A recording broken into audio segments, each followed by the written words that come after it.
There is a name that appears in a single, quiet cluster of verses in the earliest chapters of the Bible, and yet that name has echoed through centuries of thought, art, and controversy. The man called Enoch shows up like a small, bright stone in a long genealogical river, and the river bends around him with a force that belies those few words. If you are driving, imagine a lone figure on an empty road whose silhouette changes the light, and that is how Enoch first steps onto the biblical landscape. From that sparse appearance, entire worlds of story and speculation radiate outward, demanding attention and inviting wonder. In Genesis, he is brief and precise. The text says simply that Enoch lived 65 years and begot Methuselah, and then he walked with God after those years. He lived 365 years in total, and the final, extraordinary sentence is that God took him. No usual formula is given, no recital of death and burial as with the others in the genealogy. Instead, the narrative pauses and makes room for a sudden suspension. That pause has been the hinge of centuries of storytelling and theological reflection. The phrase "walked with God" is compact but heavy with meaning. In a book that often records lifespans and offspring like a ledger, this walk reads like a testimony. It suggests intimacy, continuity, and a life oriented toward a presence other than itself. Ancient readers and later interpreters heard in that small phrase the possibility that a human life could be lived in such harmony with the divine that ordinary endings could be changed. When the text says God took him, early readers saw a translation rather than a conventional death, a lifting from one mode of existence into another. Hebrews in the New Testament later repeats that idea, framing Enoch as an example of faith. He was not found because God had taken him. That reference gives the Genesis line a theological dimension, tying Enoch to a larger conversation about the nature of faith and the rewards it might yield. For believers of many stripes, Enoch becomes less an obscure ancestor and more a signpost pointing toward a reality beyond mere mortality. But Jude, in his short epistle, introduces a different angle. He cites a prophecy attributed to Enoch, a speech about coming judgment and the mocking of ungodly men, in a way that suggests early Christians knew a much larger tradition about Enoch. That citation is striking because it points to writings outside the Hebrew canon being influential for first-century communities. Suddenly, Enoch is not only a figure of Genesis but a named voice speaking in the courts of heaven, a prophet whose denunciations and visions mattered to the writers of the New Testament. Those larger traditions are preserved most fully in the body of literature we call 1 Enoch, an ancient collection of writings that expands Enoch from a footnote into the author of an extended revelation. This book, composed in parts over time, reads like a visionary memoir. It narrates journeys through the heavens, conversations with angelic beings, and prophecies about cosmic and moral ruin. The text is striking for its vivid imagery and for the way it fills in questions left open in Genesis, especially about the origin of evil and the destiny of the righteous. For anyone intrigued by the brief scriptural hint, 1 Enoch gives a sprawling, imaginative answer. The most famous section of 1 Enoch is the Book of the Watchers, which takes up the question of angels who fell to earth. In that account, a group of angels descends, fascinated by human life, and their attraction turns catastrophic when they take wives and teach forbidden knowledge. The offspring of these unions are giants, and the biblical briefness that once said only that there were giants becomes a drama of instruction, transgression, and cosmic disorder. Enoch, in this narrative, is sent as an intermediary, pleading for justice and bearing messages between heaven and the sinners on earth. Enoch's role as mediator deepens his portrait. He is not merely a righteous recluse but a cosmological envoy, a scribe who records what he sees and a voice who intercedes. He travels through heavenly halls where angelic beings measure and judge the deeds of men, and he learns about the structures that hold the world together. Those descriptions offer ancient readers a sense of order behind the chaos, a bureaucracy of the cosmos where moral violations have explicit, consequential echoes. The cosmology in these texts is imaginative and often precise in detail, describing multiple heavens, celestial luminaries, and a kind of sacred geography. Enoch is shown the places where the sun and moon have appointed paths, where portals open and close, and where the duties of angelic beings are catalogued. The emphasis on counting and measuring speaks to a concern for order. When boundaries are observed, life proceeds. When they are broken, calamity follows. Many of the layers of the Enochic material seem driven by a desire to explain not only how evil entered the world but why the cosmos requires maintenance and moral fidelity. One of the striking features readers often notice is the attention to astronomy and the calendar. The Genesis note that Enoch lived 365 years takes on symbolic force when you realize that many Enochic texts adopt a 365-day year in their celestial mechanics. This link suggests that some of the Enoch material is invested in regulating time itself and providing a heavenly justification for a specific rhythm of days. That preoccupation is not merely technical, it ties human life to a cosmic cycle, placing piety and correctness of ritual in conversation with the very motion of the heavens. If Enoch in the narrative is a scribe, he is also a visionary whom we might call an ascetic prophet. His voyages feel like a language of conversion translated into spectacle, staircases of light, rooms of judgment, flashes of insight that reorder comprehension. The images are visceral and tactile. They use metaphor to make metaphysical truths feel like things you could touch or taste. For listeners in our modern, sensory-saturated age, these scenes can be surprisingly immediate, as if the author invites you along on a journey where every door opens to another revelation. The theme of judgment is omnipresent without becoming merely punitive. In the Enochic imagination, judgment restores balance. It corrects the perversion of order caused by pride and illicit knowledge. The fate of the fallen angels and their giant offspring is not portrayed as capricious cruelty but as a measured response to transgression. Even so, the language can be severe, and the insistence that cosmic law will be upheld has an urgency that speaks to communities facing moral collapse. This urgency helps explain why such writings held power in certain communities during the Second Temple period. As empires rose and fell, as social orders felt fragile and corruption seemed to spread, literature that explained how justice could be enacted beyond the reach of the powerful was comforting and empowering.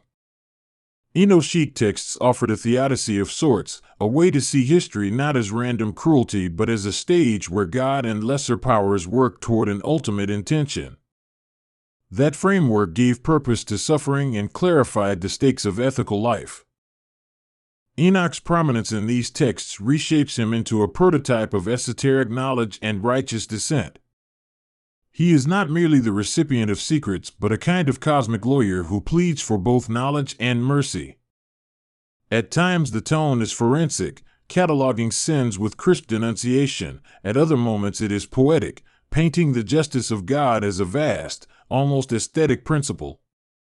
This blend of rhetoric shows a community that cared about truth, beauty, and order all at once, and who believed that revelatory knowledge could inform moral action. The idea of fallen angels teaching forbidden arts echoes across many ancient cultures, creating a web of comparative fascination. But Enochic literature is distinctive in the way it combines genealogical concerns with cosmic architecture, how it links human behavior to planetary cycles. Those features gave rise to a dense angelology, with named leaders and assigned functions that later Jewish and Christian thinkers would develop further. The Enoch tradition thus becomes a seedbed for ideas about intermediary beings that would later flourish in theological reflection. For early Christians, echoes of Enoch appear in surprising places. The Book of Hebrews elevates Enoch as an example of faith that is rewarded by God with a peculiar form of preservation. Revelation and other apocalyptic texts share imagery and motifs that resonate with Enochic visions, and the figure of the Son of Man, who appears in some parts of 1 Enoch, invites direct comparison with Jesus in Christian proclamation. These resonances made Enochic material both intriguing and contentious in the earliest Christian debates about Scripture and authority. Not all Christian leaders embraced the Enoch literature. Some church fathers found parts of it valuable for understanding angels and eschatology, while others saw the pseudepigraphal nature of many texts as problematic. The question of canon, what counts as authoritative scripture, meant that Enoch circulated in a complex space, beloved in some communities, suspicious in others. This uneven reception contributed to the book's survival in some traditions and its near disappearance in others. The Ethiopian Orthodox Church preserves 1 Enoch as canonical, and it survives there in the ancient Guizi language as a foundation text of considerable weight. That preservation is historically significant because it safeguards portions of ancient Jewish thought that otherwise might have been lost. For centuries, scholars knew of Enochic fragments in Greek or Syriac or through citations, but the Ethiopian tradition kept the full anatomy of the work intact. This survival gives modern readers access to a vivid and multifaceted world of early belief. Archaeology has also bolstered our knowledge. Fragments of Enochic texts were found among the Dead Sea Scrolls, confirming that communities in the Jewish world of the Second Temple period read and treasured these writings. Those fragments show that multiple versions and revisions circulated, indicating a live, dynamic textual tradition rather than a single static book. For historians, this layered presence is a glimpse into religious creativity. Texts were worked and reworked to respond to new questions and crises. Modern scholarship has tried to untangle the dates of composition and the multiple hands behind Enochic literature. The consensus is that 1 Enoch is composite, formed from distinct sections that probably range from the 3rd century BCE through the 1st century CE. Parts of it reflect earlier mythic retellings, others address contemporary social needs, and some are clearly apocalyptic responses to events such as foreign domination and cultural upheaval. Reading Enochic material historically, then, is to watch tradition adapt and elaborate as new pressures emerge. Literarily, the Enoch texts are bold and capacious. They mix genres, visionary travelogue, prophetic oration, liturgical material, and ethical exhortation into a single, often fast-moving narrative.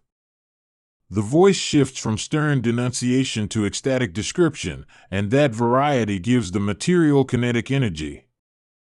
For listeners, the cadence of the text mimics the breathless movement of one who has seen too much to remain calm. It invites you to listen like someone near a fire, hearing both warning and consolation. The figure of Enoch became a powerful symbol in mystical circles that came later. Jewish Merkaba mysticism, for example, features ascent into heavenly palaces and a focus on the chariot of God, traditions that parallel Enoch's journeys. In Christian mysticism, the archetype of one who ascends and communes with divine mysteries also absorbs Enoch into a wider vocabulary of spiritual ascent. In both cases, Enoch's story supplies a template for those who seek to move beyond ordinary piety into direct experience of the sacred. Medieval Christians and Jews read Enoch in ways that blended reverence with allegory, sometimes seeing him as a guide to inner spiritual ascent rather than as a literal traveler. Illuminated manuscripts and theological treatises took up his image, reworking it to fit new doctrinal concerns. The result is a tapestry of uses. Enoch appears in commentaries, in sermons, in mystical manuals, and occasionally as a figure in liturgical contexts. His adaptability made him useful to many readers in varied circumstances. Yet Enoch also generated controversy. Because his name became associated with texts that were pseudonymous and apocalyptic, critics worried about the introduction of non-canonical ideas into theological debate. The motif of angelic revelation and the focus on a detailed angelology often clashed with more sober theological temperaments that feared speculative excess. Debates over Enoch's texts thus became debates about limits, about who may interpret Scripture and how far imagination may roam when speaking of the divine. The literary imagination surrounding Enoch did not remain confined to sacred contexts. Renaissance and modern authors found in Enoch a resonant symbol for knowledge and transgression, sometimes recasting him as a Promethean figure who brings secrets to humanity and sometimes as a tragic witness to divine mysteries. In art and literature, his ascent becomes a metaphor for creative courage, spiritual longing, and the risks inherent in seeking beyond customary bounds. These cultural appropriations show how Enoch can be a figure for ethical ambition as much as for doctrinal dispute. Of course, modern popular culture has sometimes reimagined Enoch in less scholarly ways, turning him into a character in novels, films, or speculative mythologies. Those incarnations often amplify the more dramatic elements, the giants, the angels, the secret books, sometimes at the cost of historical nuance. While entertaining, such treatments can obscure the subtler theological and communal reasons Enoch mattered to ancient readers. Yet they also keep Enoch alive in contemporary imagination, a testament to the enduring power of a story that begins with a furtive sentence in Genesis. If we turn back to the smaller scale of the Genesis text, the genealogical setting matters. The record of generations in Genesis is not mere bookkeeping, it is a theological map showing how human life unfolds within God's ordering. Enoch sits within a chain that links Adam to Noah, and his exceptionality calls attention to the moral and spiritual choices that shape human destiny. By highlighting him, the author of Genesis invites readers to consider what it means to live oriented toward the divine within a lineage mired in sin and mortality. The interplay of mortality and exception is especially poignant when you consider Methuselah, Enoch's son, and the generations that follow. Methuselah's longevity, the appearance of other patriarchs, and the eventual descent into the flood narrative form a narrative arc in which Enoch is a luminous but enigmatic figure. His life suggests that amid human decline there are pockets of fidelity that can alter the shape of history, or at least point toward an alternative possibility. For communities under pressure, such examples were not theoretical but lifelines of hope. Enoch's figure also raises philosophical questions about the nature of personhood and fate. If someone can be taken by God in a way that bypasses death, what does that say about the boundaries of embodied existence? The Enochic texts suggest that human beings are not simply biological entities but persons enmeshed in a moral and cosmic framework. This vision upends a purely naturalistic reading of life and invites a metaphysical imagination where ethical fidelity has ontological consequences. That metaphysical turn can be uncomfortable for modern readers who prefer clear empirical categories, and yet it resonates with the human intuition that life is more than a sequence of physiological events. The Enoch narratives push us into that uneasy but fertile space between science and soul, between calendar and covenant. They ask whether our lives are governed solely by atoms and hours, or whether a transpersonal order can intervene and redeem. For those inclined to spiritual reflection, the question is an open invitation rather than a closed argument. Watching how Enoch's figure was employed by various groups reveals how adaptable religious memory can be. Some communities used Enoch to justify strict ritual calendars, others to explain demonic influence, and still others to defend hope in the face of injustice. The multiplicity of uses demonstrates that religious texts often function as tools, shaped by those who hold them to answer immediate needs. In that sense, Enoch is a mirror showing more about the interpreters than about a single, fixed past. At the level of personal devotion, Enoch can be a compelling model. He embodies a life that turns outward toward the community and upward toward the divine.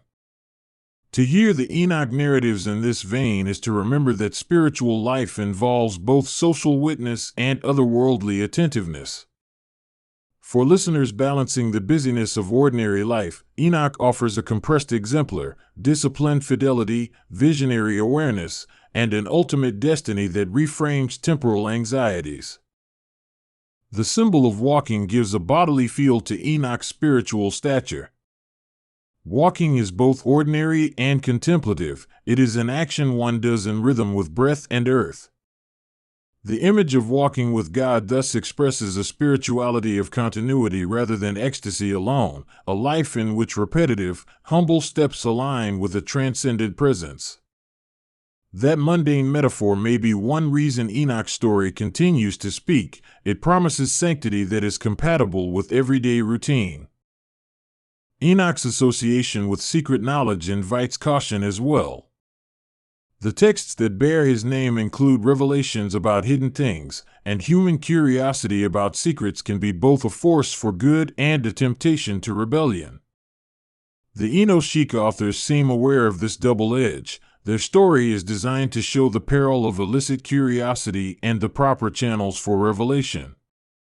They insist that knowledge divorced from moral integrity becomes destructive rather than liberating.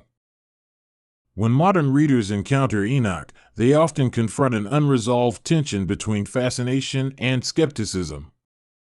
The narratives are compelling, but they raise questions about historical reliability and the boundaries of acceptable speculation.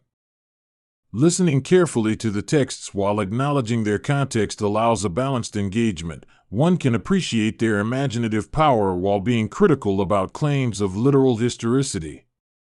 Such a posture turns reading into a disciplined encounter rather than uncritical absorption. Enoch's appeal also lies in the way his story preserves a sense of wonder. In a world where so much is explained, the figure of one lifted into divine presence resists the flattening of mystery.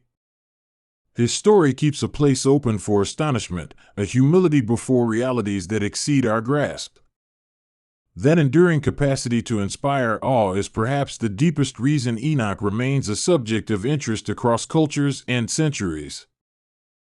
Even for those who read the Genesis account with a minimalist eye, the fact that the narrative bothers to mention him at all is significant. The genealogy is an economic genre, pairing details to essentials. To include the note that Enoch walked with God and that God took him is to place a spotlight where silence would otherwise have reigned. That spotlight signals a human possibility, that among many ordinary lives a particular kind of intimacy with the divine can transform destiny. It is a small but stubborn claim about the texture of history. For theologians, Enoch raises questions about afterlife and the ways God interacts with creation. Is Enoch an exception or a hint of a larger divine pattern? The stories resist easy answers, and their ambiguity is part of their power. They invite repeated reflection, debate, and imaginative engagement, which is why the Enoch material has been a perennial resource for thinkers constructing doctrines of immortality, resurrection, and divine judgment. As you listen and perhaps move through the motions of your day, you may notice how Enoch functions as both narrative and provocation. He is a story that reframes the ordinary, a testimony that challenges complacency, and a symbol that invites moral attention. The brevity of his biblical mention is deceptive. It hides a trunk of branches that spread in many directions. To read Enoch is to enter a network of texts and traditions that ask the listener to consider not only what is but what might be. In contemporary religious practice, Enoch's echo appears in small ways, in prayers, in liturgical allusions, and in personal meditations. Some communities celebrate the sense of direct communion with the divine that his story implies, while others retain caution about pseudepigraphal elaborations. Regardless of stance, Enoch remains a companion for those who take seriously the possibility of a life ordered toward holiness and who wonder what might happen when human fidelity meets divine action. The figure also retains ethical bite.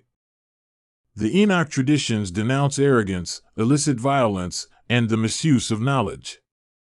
They insist that power untempered by justice leads to ruin, and they cast the righteous as both witnesses and petitioners in the face of corruption. For a culture that often confuses knowledge with virtue, Enoch's story is a corrective. Wisdom without righteousness is dangerous, and piety unconnected to the common good is hollow.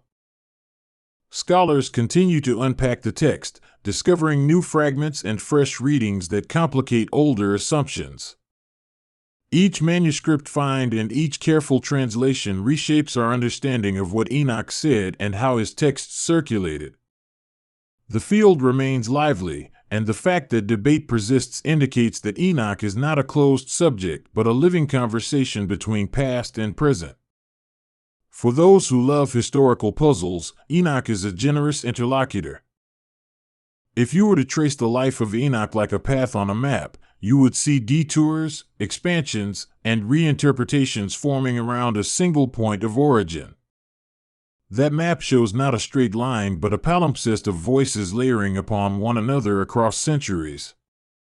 Each layer adds color and shadow, sometimes clarifying, sometimes obscuring, but always testifying to a persistent human hunger for meaning that began, perhaps, with a single person who walked with God. The narrative invites a question rather than delivering a definitive moral. What does it mean to be taken by God? Is it a literal rescue from death, a metaphor for profound transformation, or an image that opens the imagination to spiritual possibility? The ambiguity keeps Enoch alive because every generation asks the question anew and discovers different resonances. In that way, Enoch serves as a mirror that returns the concerns of each era into the depths of an ancient story. Walking with God, the text implies, is not a private indulgence but a public testimony. Enoch's life was counted and remembered because it altered the contour of ancestry and shaped the imagination of communities who needed exemplars. His story suggests that holiness, when embodied, has ripple effects beyond the personal sphere. It alters genealogy, cosmology, and communal hope alike. Finally, perhaps Enoch's most enduring lesson is the persistence of mystery. In an age that prizes certainty, Enoch's sudden disappearance into divine keeping reminds us that some realities resist full apprehension. His narrative refuses to tie up the loose ends, leaving an open horizon that invites wonder. Whether read devotionally, historically, or imaginatively, Enoch continues to call listeners to a path where walking with God remains both a simple practice and a profound destiny.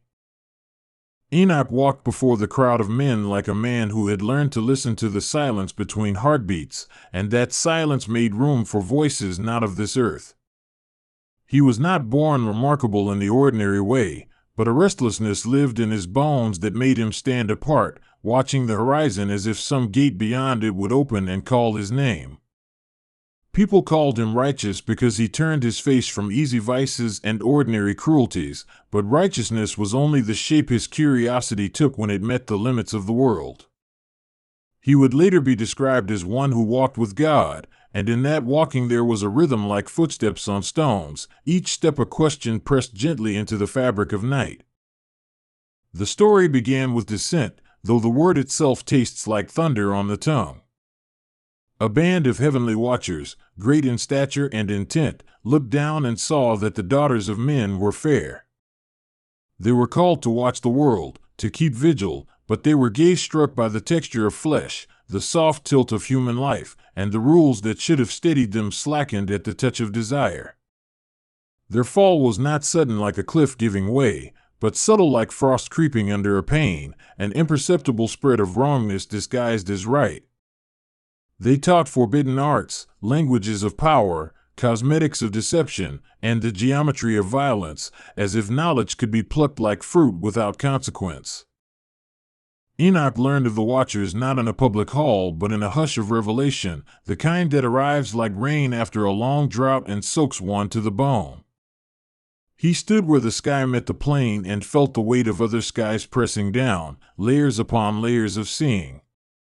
Visions came to him as if someone were arranging scenes upon a stage that could not be unglimpsed, a litany of sights and sounds that refused to settle into memory and instead demanded to be named. He wrote because to not write would be to let what he had seen rot in silence. His hand became the instrument by which the world was made to remember itself. Words left his lips in a rhythm that strangers later called prophecy, but to Enoch they were simply the necessary sorting of images into form. He described the watchers in detail, their descent from their high places, clothed in starlight and command, stumbling into human craving. They took wives from the daughters of men and begot mighty sons, the Nephilim, enormous and fierce, who swept the land with hunger and uprooted the ordinances of kindness. This was not only a story of bodies, it was a story of education gone corrupt, of gifts given without consent and knowledge that unstitched the world. The Nephilim were giants not only in stature but in appetite, and the land between rivers felt their shadow like a winter that would not end. Crops failed under their taking, whole villages echoed with the absence left by those who had been carried off. They taught slaughter as if it were a craft and rivalry as if it were an art, and their presence rewove the social fabric into something sharper and more dangerous. Enoch recorded these patterns because he believed that naming evil might fold it back on itself and make it comprehensible and thus containable. When Enoch spoke of the secrets the watchers taught, his voice softened as if the words themselves were brittle. They revealed metals of the deep and the way to fashion them into ornaments and weapons. They taught astrology and the mapping of heavenly paths to make time soft enough to manipulate. They taught mortals the signs that split night from day and how to marry incantation to curiosity, and in return the watchers gave their attention and their ruin. For Enoch, the heart of the problem lay not merely in transgression, but in a ruptured covenant. Beings entrusted to guard had instead taught how to overthrow guardrails. His encounters with the Watchers were not brief interludes of conflict but long, layered dialogues that felt at times like legal proceedings and at times like lamentations. He was called to mediate, to speak on behalf of a world that had been misled by awe. In the silence of those meetings he argued for the restoration of balance, for the severing of illicit instruction. Yet Enoch knew that punishment without understanding would only echo the original sin, and he sought a measure that was wise and precise. He petitioned on behalf of the earth and the generations yet unborn, and in the act he became both advocate and archivist of consequence. There are images too vast to bear in a single breath, and Enoch's visions unfurled in panoramas of living architecture, stairways of light, vaults of living crystal, and angels arrayed in languages of color. He saw the court of the high throne, a place where laws of being were made and unmade like garments, and he stood small among presences that felt like mountains. The watchers were summoned into that court like children caught with contraband, and their defense was halting, a mixture of remorse and argument. Their punishment was not only exile but a kind of instructional unmaking, to learn what limits meant by encountering them fully. Enoch's celestial journey did not leave him unmarked. He descended carrying the smell of incense and salt and the knowledge of what it is to occupy two worlds simultaneously. On earth he was asked questions about simple things, how to plant, how to resolve disputes, yet when he opened his mouth the answers carried the curve of heavens. People flocked to him because he could name storms and translate dreams, because his voice seemed to trim the ragged edges of fear. But wherever fame accumulates, envy gathers nests of its own, and men who coveted his closeness to the divine measured him with suspicion as well as reverence. The story of Enoch and the Watchers sits at the hinge of myth and law, and perhaps that is why it has such stubborn life across centuries. And it is a warning about the seduction of power. Beings who could have remained curators of awe instead weaponized their wisdom. It is also a tale about the porousness between domains, how the heavenly and terrestrial leak into one another through desire and error. Enoch emerges as a figure who steadies the seam, who recognizes the need for repair rather than annihilation, and that makes him complicated and enduring. Readers and listeners who later encountered Enoch found in him a mirror for their own uneasy age, a figure who challenges simple dichotomies of angel and monster, hero and traitor. Different communities seized the story and turned it like a stone to see what glint might catch. Jews and Christians, mystics and scholars, each carried away parts of the stone that suited their hands. The text that bears his name, known to some as 1 Enoch, became a library of images and judgments about human limits and divine oversight. Its survival in fragments and translations speaks as much to cultural appetite for cosmic drama as it does to religious history. The Watcher's teaching of hidden arts troubles the ethics of knowledge even now, long after the story was first told. What counts as forbidden is trickier to decide than the tale itself pretends. Sometimes a discovery may save lives, and sometimes revelation will rend the weave of society. The Watchers teach metallurgy, astrology, and the use of signs, and those disciplines, removed from context and empathy, become mechanisms of domination. Enoch understood this. Knowledge without temperance produces subjects of fear and teachers of sorrow. Enoch's account did not only indict, it also proposed a method, a way of making amends through comprehension. He believed in testimony as a form of healing, and the idea that seeing clearly could produce change in both infractions and institutions.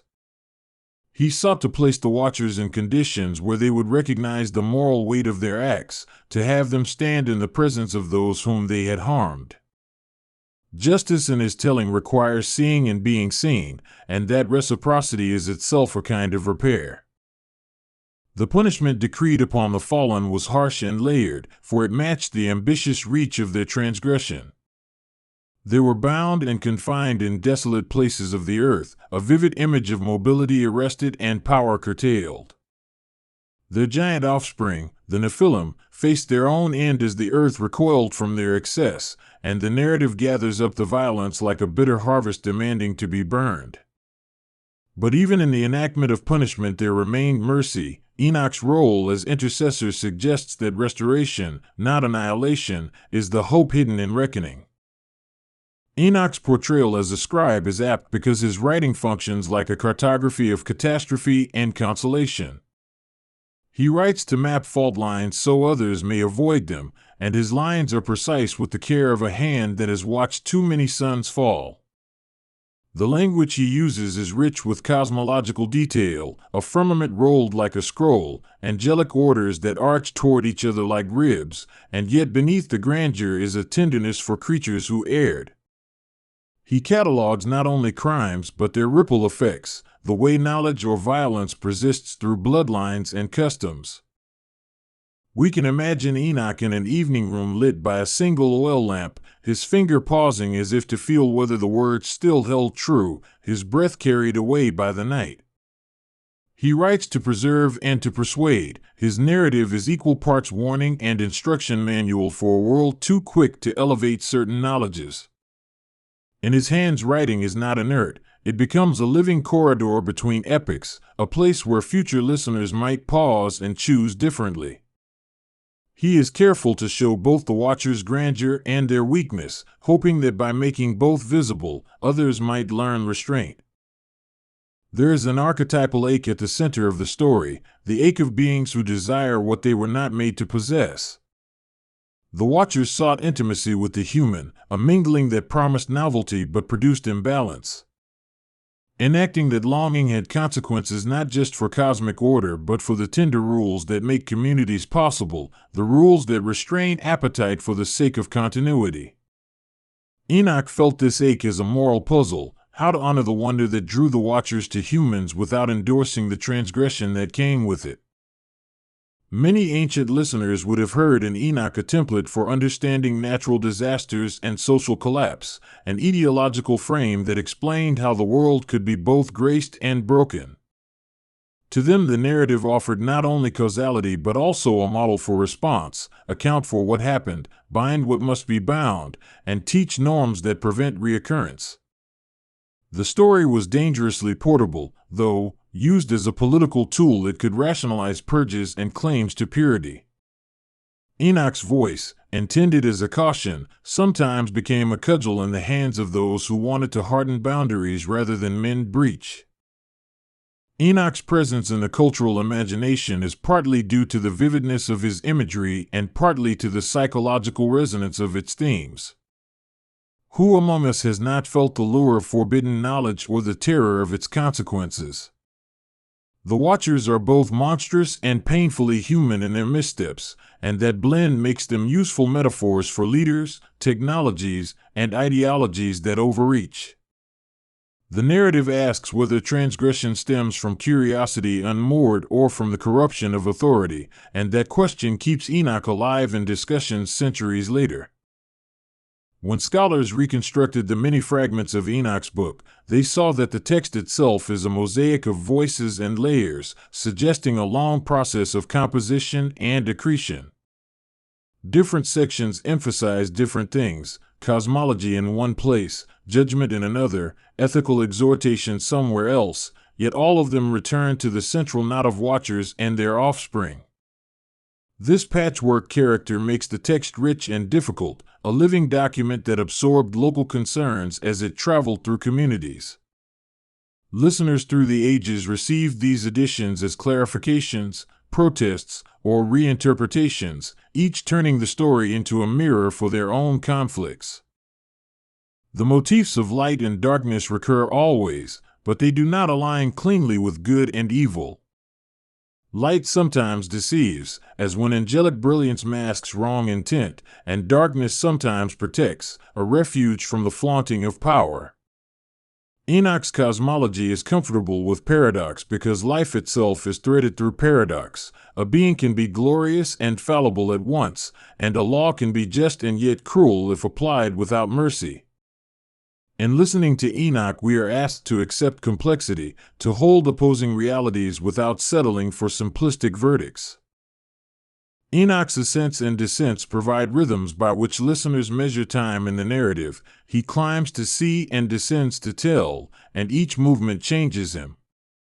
Ascension brings knowledge and weight, descent brings responsibility and solitude, and both shape the moral architecture of his character. He is praised by some as a precursor to later eschatological figures, a model for how a mediator between divine and human might behave. Yet he remains fundamentally a man of his world, committed to the fragile task of preserving human dignity in the face of celestial error. The Watcher's instruction brought technologies that altered production and ritual, and the text hints that cultural transformations follow in the wake of power misused. Metallurgy reshaped warfare and status, calendars restructured society's sense of time, charms and occult signs altered trust. Each innovation carried with it the risk of concentration and misuse, and the narrative makes clear that it is the orientation of power, not the tool itself, that determines ethical outcome. Enoch warned that gifts divorced from humility become instruments of oppression rather than enrichment. There is a striking tenderness in how Enoch treats the victims, the human communities left to navigate the fallout of celestial neglect. He does not treat them as background; their grief is central to his account. He listens to their laments and includes them as witnesses in the heavenly court, insisting that their voices be heard. This insistence transforms the tale from a purely metaphysical drama into a communal drama, placing human suffering at the center of cosmic judgment. Enoch's method of reporting visions is itself instructive. He uses narrative tension not to entertain alone but to place moral choices before his listeners. Scenes are staged so that the consequences of action are visible, and the Watcher's choices are replayed with an emphasis on agency and consequence. This technique makes the myths didactic not in a flat way but through living scenes that encourage empathy. Those who listen are positioned to decide, in the quiet pulse between sentences, how they would have acted. The idea that celestial beings could err destabilizes comfort in cosmic order, and that unsettling notion is why stories like Enoch have been contested. Authorities who prefer tidy hierarchies have often been uncomfortable with a heaven where officials make mistakes, because it complicates theological claims about ultimate goodness. Yet acceptance of such complexity has its own spiritual honesty. It allows human beings to see their misdeeds reflected in higher orders, inviting humility rather than despair. Enoch invites neither denial of order nor cynicism about redemption. He stands in the middle, insisting on both accountability and the possibility of repair. Enoch's narratives sometimes fold into apocalyptic visions that widen the scope of the story from local transgression to cosmic reckoning. These prophetic edges show a sequence of corrections, punishments, and renewals that culminate in a restored creation. The imagery is vivid, the heavens cleansed, the righteous gathered, the errant bound, and it satisfies a deep human longing for a world made whole after suffering. Yet the apocalypse here is not a simple ending. It is a transformational process that requires both divine intervention and human recognition. The Watcher's fall raises troubling questions about consent and interference. They intervened in human affairs with the authority not granted, and their actions complicate the line between aid and harm. Enoch's narrative frames this as a violation of boundaries, a moral law equal to any etched in stone. The story thus becomes a meditation on the ethics of intervention, whether by powerful beings, political authorities, or technological empires. Enoch's reply is to recommend restored boundaries and a humility that recognizes the sanctity of otherness. There is a haunting image of the Watchers confined in pits of the earth, their movement restricted as if their wings had been translated into chains. That image is not merely punitive, it is symbolic of power turned in upon itself, unable to express its former glory constructively. The Watchers, once observers, became captives of their own misdirection, and that reversal serves as a moral emblem. Enoch insists that punishment be measured, not vindictive, and this insistence distinguishes his vision from tales of total annihilation. Through the ages, the figure of Enoch accrued associations with other liminal figures in religious literature, those who bridge realms and carry back knowledge. Some later traditions made him into an almost mythical sage, a bearer of celestial mysteries that only initiates might fully know. These accretions reveal the human hunger for intermediaries who can translate between the finite and the infinite. Enoch satisfies that hunger without lying to it. He does not promise omniscience, but he does promise a faithful telling. The book attributed to Enoch is both imaginative and juridical, spinning a tapestry of images while also making necessary judgments. It functions as courtroom and cosmography, myth and lawbook braided together, and this dual function is why the text resists easy categorization. It is not a manual for revolt, nor is it a blueprint for theological certainty. It is an attempt to put language around the bewildering fact that the sacred and the profane sometimes touch. The narrative thereby becomes a practice in how to speak about the unspoken. Enoch's voice is sometimes urgent and sometimes resigned, a cadence born of someone who sees patterns repeating and wants to interrupt them. He repeats images because repetition is how memory binds and policy forms: sign, consequence, correction, and repetition again. His urgency is never purely rhetorical. It is tied to a moral timetable, a quiet insistence that the world can be steered away from recurring catastrophe. In this he models the ethical practice of foresight and the patient work of remaking habit. Listening to Enoch, one hears more than doctrinal claims. One hears stories of domestic life upended by giants and celestial mischief, and those ground-level details make the cosmic stakes intimate. There are images of mothers left without sons, of towns emptying beneath predatory rule, and of the small rituals that meant something until they were erased by the presence of the Nephilim. By amplifying these ordinary tragedies, Enoch keeps the theological abstract from becoming abstracted from human suffering. The text insists that salvation is not purely metaphysical but corporal and social. Some interpreters read in Enoch a proto-philosophical treatment of knowledge itself, a meditation on when to speak and when to remain silent. The Watchers embodied the failure of speech made manifest, their teachings spread like a rumor given form, creating disorders of scale and status. Enoch, in contrast, practices disciplined revelation, offering not every vision but those shaped by purpose and prudence. This tension speaks to later debates about secrecy, esotericism, and public responsibility. The dramatic pattern of the Watcher's seduction also reads like a tragic love story inverted. Attraction leads not to union but to collapse. They are drawn by beauty and then ruined by the very closeness they sought, a motif that resonates with human narratives of desire gone wrong. Enoch's account refuses to sentimentalize. He treats love that transgresses law as dangerous precisely because it is not love at all, but appetite masquerading as affection. It is a caution against romanticizing transgression when the costs are others' lives. The Book of Enoch, and its many deliverances, offers also a speculative cosmology that maps heavens and earth in exacting detail, describing angels with functions and names, winds like servants, and stars as sentient markers. This intricate world-building satisfies a human need for ordering the cosmos, for placing meaning into the complex scatter of phenomena. Yet that ordering is not merely decorative, it provides moral architecture. Each office, each star, each wind has a place and responsibility. When they step out of role, the world unravels. Enoch's relationship to time is nonlinear. His visions open doors that let him see futures as if they were windows and pasts as if they were palimpsests.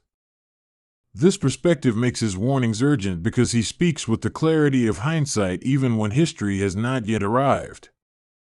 The narrative thus occupies a curious temporal jurisdiction where prophecy and historiography intermingle so that listeners feel both admonished and forewarned. It is an aesthetic that prizes the long view while insisting upon immediate action. As the tale traveled, many saw in Enoch a prototype for later visionary figures, and he was read in ways that highlighted either his asceticism or his judicial function. Some traditions emphasized his closeness to God and made him almost a heavenly resident. Others emphasized his role as mediator and made him a human advocate. Both readings have merit because Enoch does not fit neatly into a single category. He is both man and messenger, a human shaped by divine appointment. That ambiguity keeps him lively as an emblem and as a character. The Watchers themselves are complex, part tutor and part tyrant, and that duality is what makes them unnerving to imagine. They are capable of marvels, of teaching arts that lift human life, and they are capable of crimes that erode its foundations. Their story is a reminder that power is morally ambiguous until oriented, that a gift can be a weapon if wielded without restraint. Enoch knew this and treated the Watchers with both grief and sternness, never forgetting their potential for good even as he catalogued their ruin. There is a recurring music in Enoch's account, a kind of liturgical cadence that binds narrative to ritual, sound to law. Repetition of certain phrases acts like a bell tolling, reminding listeners of recurring truths and shaping memory through rhythm. This musical structure helps the tales live in oral culture, where cadence and repetition anchor meaning. It also softens the sometimes harsh legalism of the text, allowing moral lessons to settle into hearts rather than simply minds. Enoch's insistence upon witness is perhaps his most enduring ethical contribution. He insists that those harmed must be allowed to speak into the judgment. This principle is revolutionary in its simplicity because it centers the voice of the vulnerable in a context otherwise dominated by transcendent authority. When the heavens convene, Enoch ensures that earth has a spokesperson, and that insistence models a humble justice circuit that offers both correction and reconciliation. It is a notion that has quietly influenced many subsequent moral discourses. The story can be read as a proto-environmental allegory as well, for the Nephilim's destructiveness resonates with modern anxieties about ecological collapse. The giants ravage fields, consume resources, and destabilize communities, and those images map easily onto present fears about extractive practices and short-term gain. Enoch's remedy, binding those who would destroy and teaching restraint, sounds similar to contemporary calls for stewardship and limits. Listening to Enoch through this frame makes the ancient tale speak urgently to issues of sustainability. Enoch's narrative is permeated by mourning, an undercurrent that refuses easy triumphalism. Even after judgment there is grief, because correction does not erase damage nor restore the dead. Enoch includes this sorrow precisely to avoid the cheap consolation of a tidy moral. Healing, in his view, is a long arc. Justice is not a spectacle but a repair that requires time and patience. His humility in the face of loss offers a model for reconciliation that honors absence as much as presence. Over centuries, artists and poets have returned to Enoch's images, stairways of light, watchful angels, bound giants, because they teeter on the edge between terror and beauty. Those images are versatile. They can inspire awe or dread depending on how one frames them, and artists have used that ambivalence to explore human ambivalence toward power. The aesthetic richness of Enoch's visions means the book can be retold in many moods, meditative, fearful, hopeful, or apologetic, and each retelling reveals new facets of human longing. For listeners who encounter Enoch today, the narrative offers a companionable complexity rather than a catechism. It invites questions about the ethics of knowledge, the nature of authority, and the work of repair after wrongdoing. It does not provide easy answers but furnishes tools for discriminating between kinds of power and for remembering the human costs of celestial experiments. In a time of rapid technological and political change, that dissection of institutions and intentions feels strangely modern. The Watcher's Fall, in Enoch's frame, also functions as a parable about mentorship corrupted. Teachers who use knowledge to accumulate power rather than to cultivate autonomy risk producing dependents and predators alike. Enoch's account prompts us to ask not only what is taught but how and why, and whether the teacher respects the future autonomy of the taught. The story thus becomes a study in educational ethics, a field that matters as much in small communities as it does across civilizations. Enoch's narrative, with its grand cosmology and intimate portraits, defies the urge to tidy truth into moralistic slogans, preferring the messy fidelity of human experience. He is attentive to nuance, to the way miscarried intentions ripple outward, and to the possibility that punishment can be misunderstood as vengeance if not tempered with reconciliation. The story rewards listeners who linger in its ambivalences because those spaces are where moral imagination often blooms. Enoch invites us to be patient readers and careful actors. The fascination with Enoch and the Watchers persists because the characters feel familiar, authority figures who overreach, intermediaries who strive for balance, communities that suffer and rebuild. These archetypes recur in many guises across cultures because they map onto perennial human dilemmas. Enoch's responses, witnessing, pleading, instructing, and recording, offer a strategy that is not heroic in a conventional sense but profound in its humility. He shows that the steady work of recovery often looks like small acts of recognition and tireless bearing witness. As the tale travels through time, it gathers new implications and new ethical challenges, but its core lesson remains: knowledge untethered from compassion becomes domination. That maxim is neither new nor quaint, yet Enoch's narrative gives it an ancient voice that pierces through centuries. The story insists that gifts of insight are also responsibilities, and that those who can see must also guard against making vision an instrument of harm. It is a lesson that sounds necessary now, perhaps more than at any time in human memory. In the quiet end of the story, Enoch himself fades into a different kind of presence, one no longer strictly of history but of symbol. He becomes a figure invoked by those who seek a mediator between human failure and divine order, and that invocation speaks to a perennial need for reconciliation. Even when his text is debated and anthologized, Enoch's insistence upon measured justice, witness, and repair continues to shape ethical imaginations. His tale is not a closed lesson but a living conversation that renews itself whenever a listener turns the pages by ear. To sit with Enoch is to enter a sustained meditation on boundaries, the seductions that breach them, and the slow, earnest work of mending what breaks. The Watchers are a cautionary chorus, their majesty and their missteps a mirror for every age tempted by quick power. Enoch's method, recording, interceding, and returning with patience, offers a map not of finality but of process, a way to move from transgression toward restoration. In that process, the listener finds a reflective companion for grappling with modern forms of overreach, for imagining limits that protect rather than oppress, and for remembering that even in the vast theater of heaven, human sorrow matters enough to be heard. Enoch walked before he vanished, a figure who later became a doorway between earth and sky, mortal and angelic. The story begins in the ordinary world of fields and tents, where a man lived with a sense of destiny pressing gently against his ribs. People called him wise and righteous, but his fate unfolded into something far more elaborate than any town tale. He would learn languages of stars and secrets of winds, gifted a path through multiple heavens that would redraw the map of what lies above. His journey was not a single ascent but a stair of realms, each with its own gravity of meaning and law.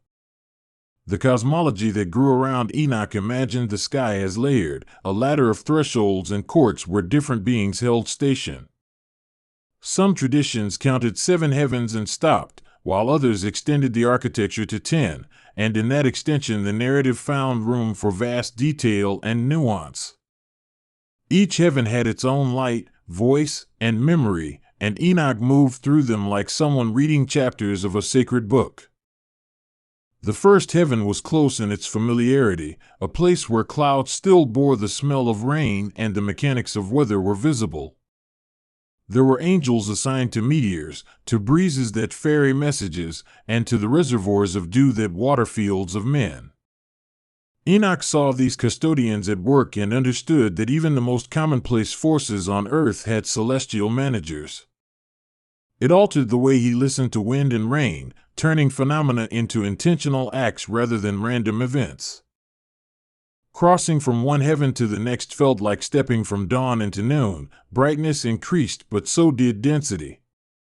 The second heaven revealed storehouses of blessed things, rooms where blessings were catalogued and measured, where names of the righteous were kept like seeds in boxes. Enoch saw inscriptions of deeds, the small kindnesses and the great betrayals alike, recorded by hands that did not forget. The sight taught him the persistence of consequence, that no gesture was truly ephemeral in a cosmos that archived conduct. As he continued, the third heaven opened like a gallery of souls and music, where the voices of the just rose in praise.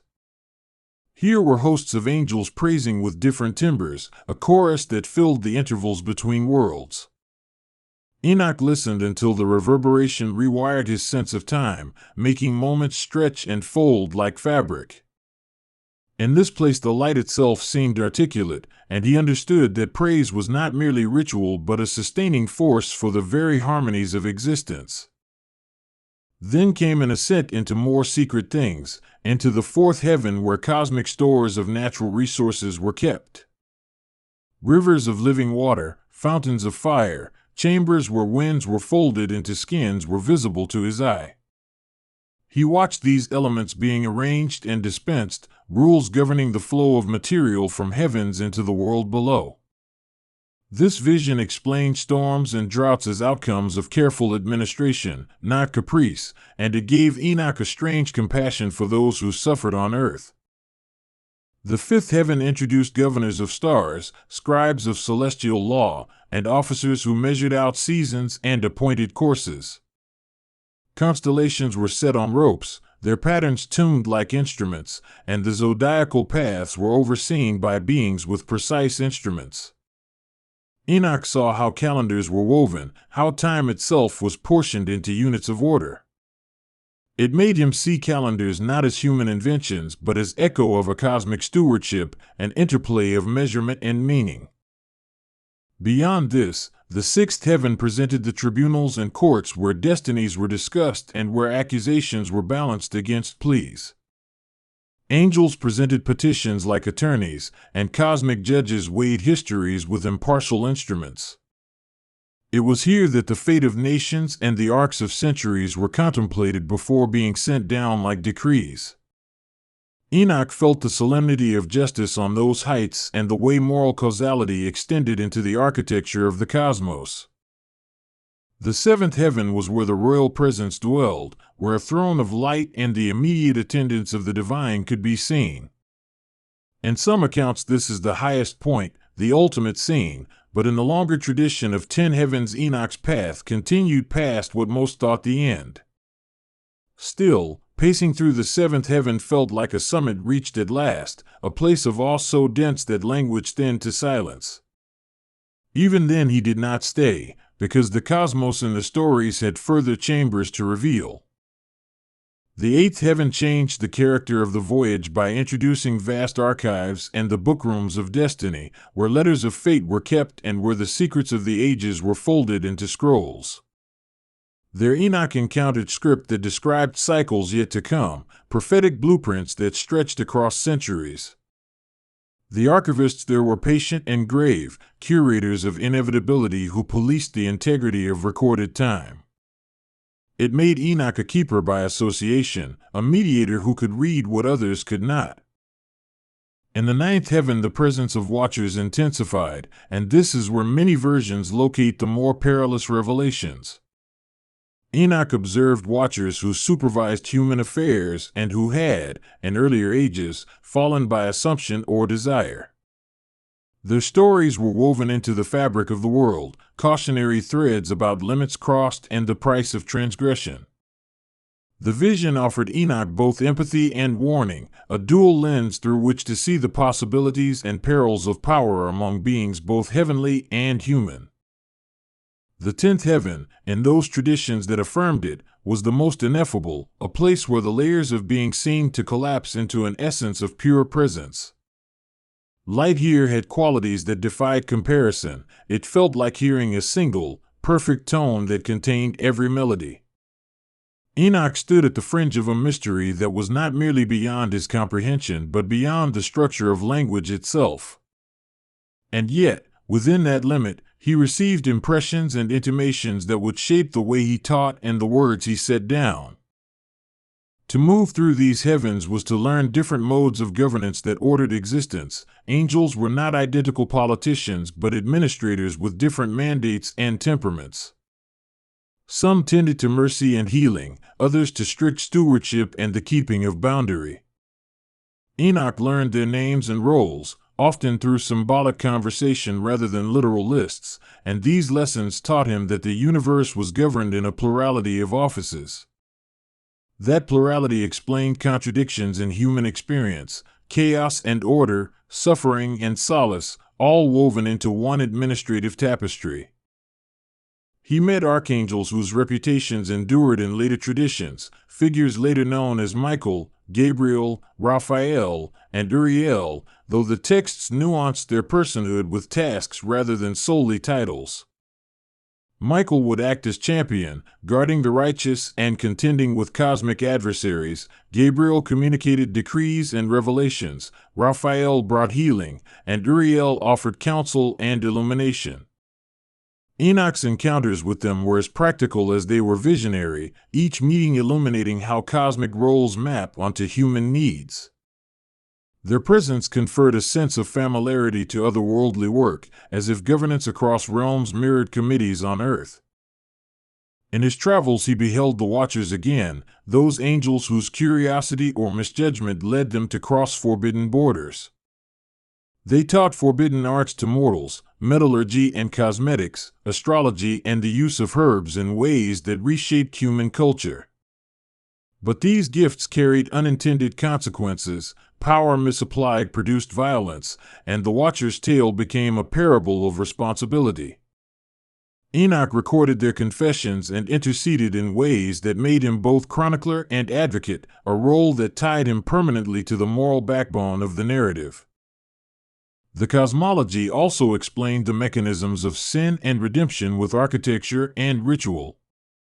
Transgression often resulted from crossing thresholds without permission or misusing knowledge meant for a different station. Redemption and restoration sometimes involved angelic mediation, petitions that ran like legal appeals through the heavenly court system. From his vantage, Enoch saw both incentives and limitations, how grace could be petitioned for and how systems of order could moderate chaos. There was an aesthetic to each heaven, a distinct palette of colors, sounds, and motions that marked its identity. The first heaven smelled of rain and green things, sounds of wind and rooks. Middle heavens resonated with unending song and the metallic clink of instruments, and higher ones were described in terms of pure sound and radiant stillness. Enoch recorded these textures so that his readers could imagine not just abstract layers but embodied places that interacted with the body and senses. These impressions made the heavens feel tactile rather than merely conceptual. Much of Enoch's narrative energy went into describing celestial instruments and devices, objects like thrones of crystal and wheels studded with eyes that rotated with knowledge. These were not mere curiosities but functioning technologies of divinity, meant to execute wills and direct flows of power across worlds. The imagery of wheels and eyes, so evocative, symbolized constant vigilance and motion, making watchfulness a corporal trait for cosmic beings. Enoch's eyes drank in these details and then translated them into language that aimed to preserve the wonder. Along the way he encountered thresholds with guardians who tested the heart more than the head, beings who measured intention as much as fact. They demanded that he be honest about his motives, that he confront any pride that might cloud his clarity.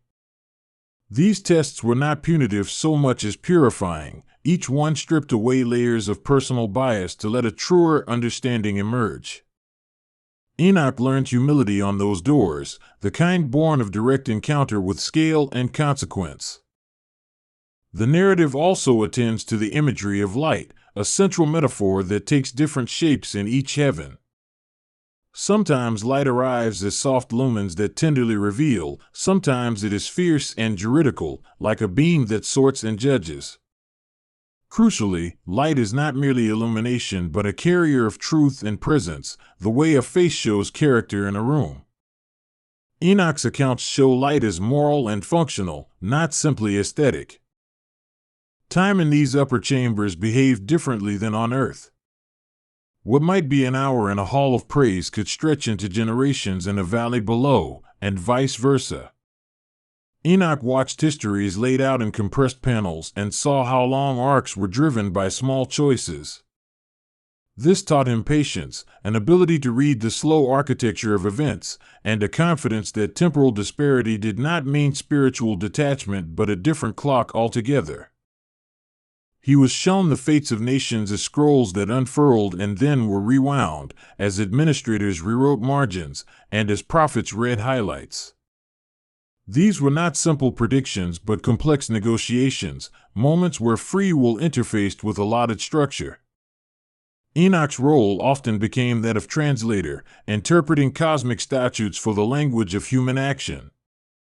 In so doing, he made destiny a dialogue rather than a monologue.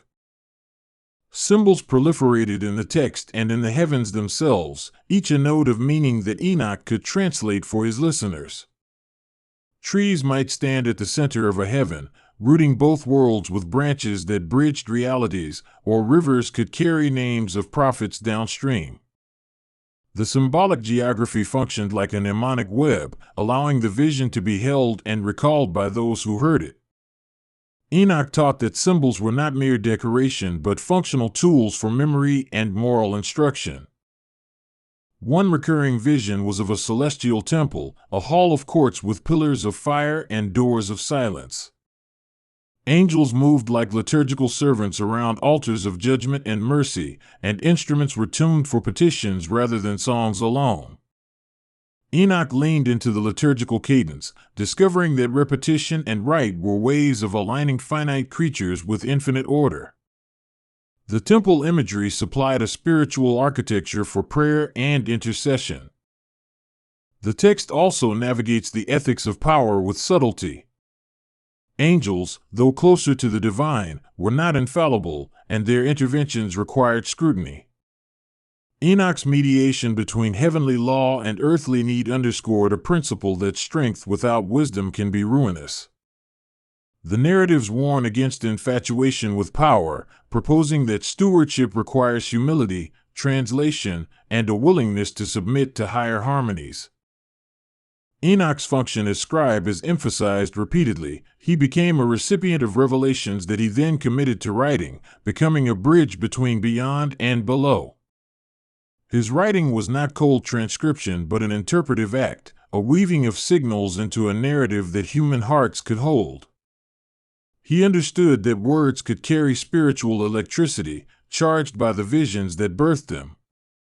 The scribe profession thus became sacred, a vocation of translating the ineffable into forms that could sustain communities. Many of these accounts carry legalistic textures because the heavenly system resembles bureaucracies of law, but they are suffused with an imaginative poetry that keeps them vibrant.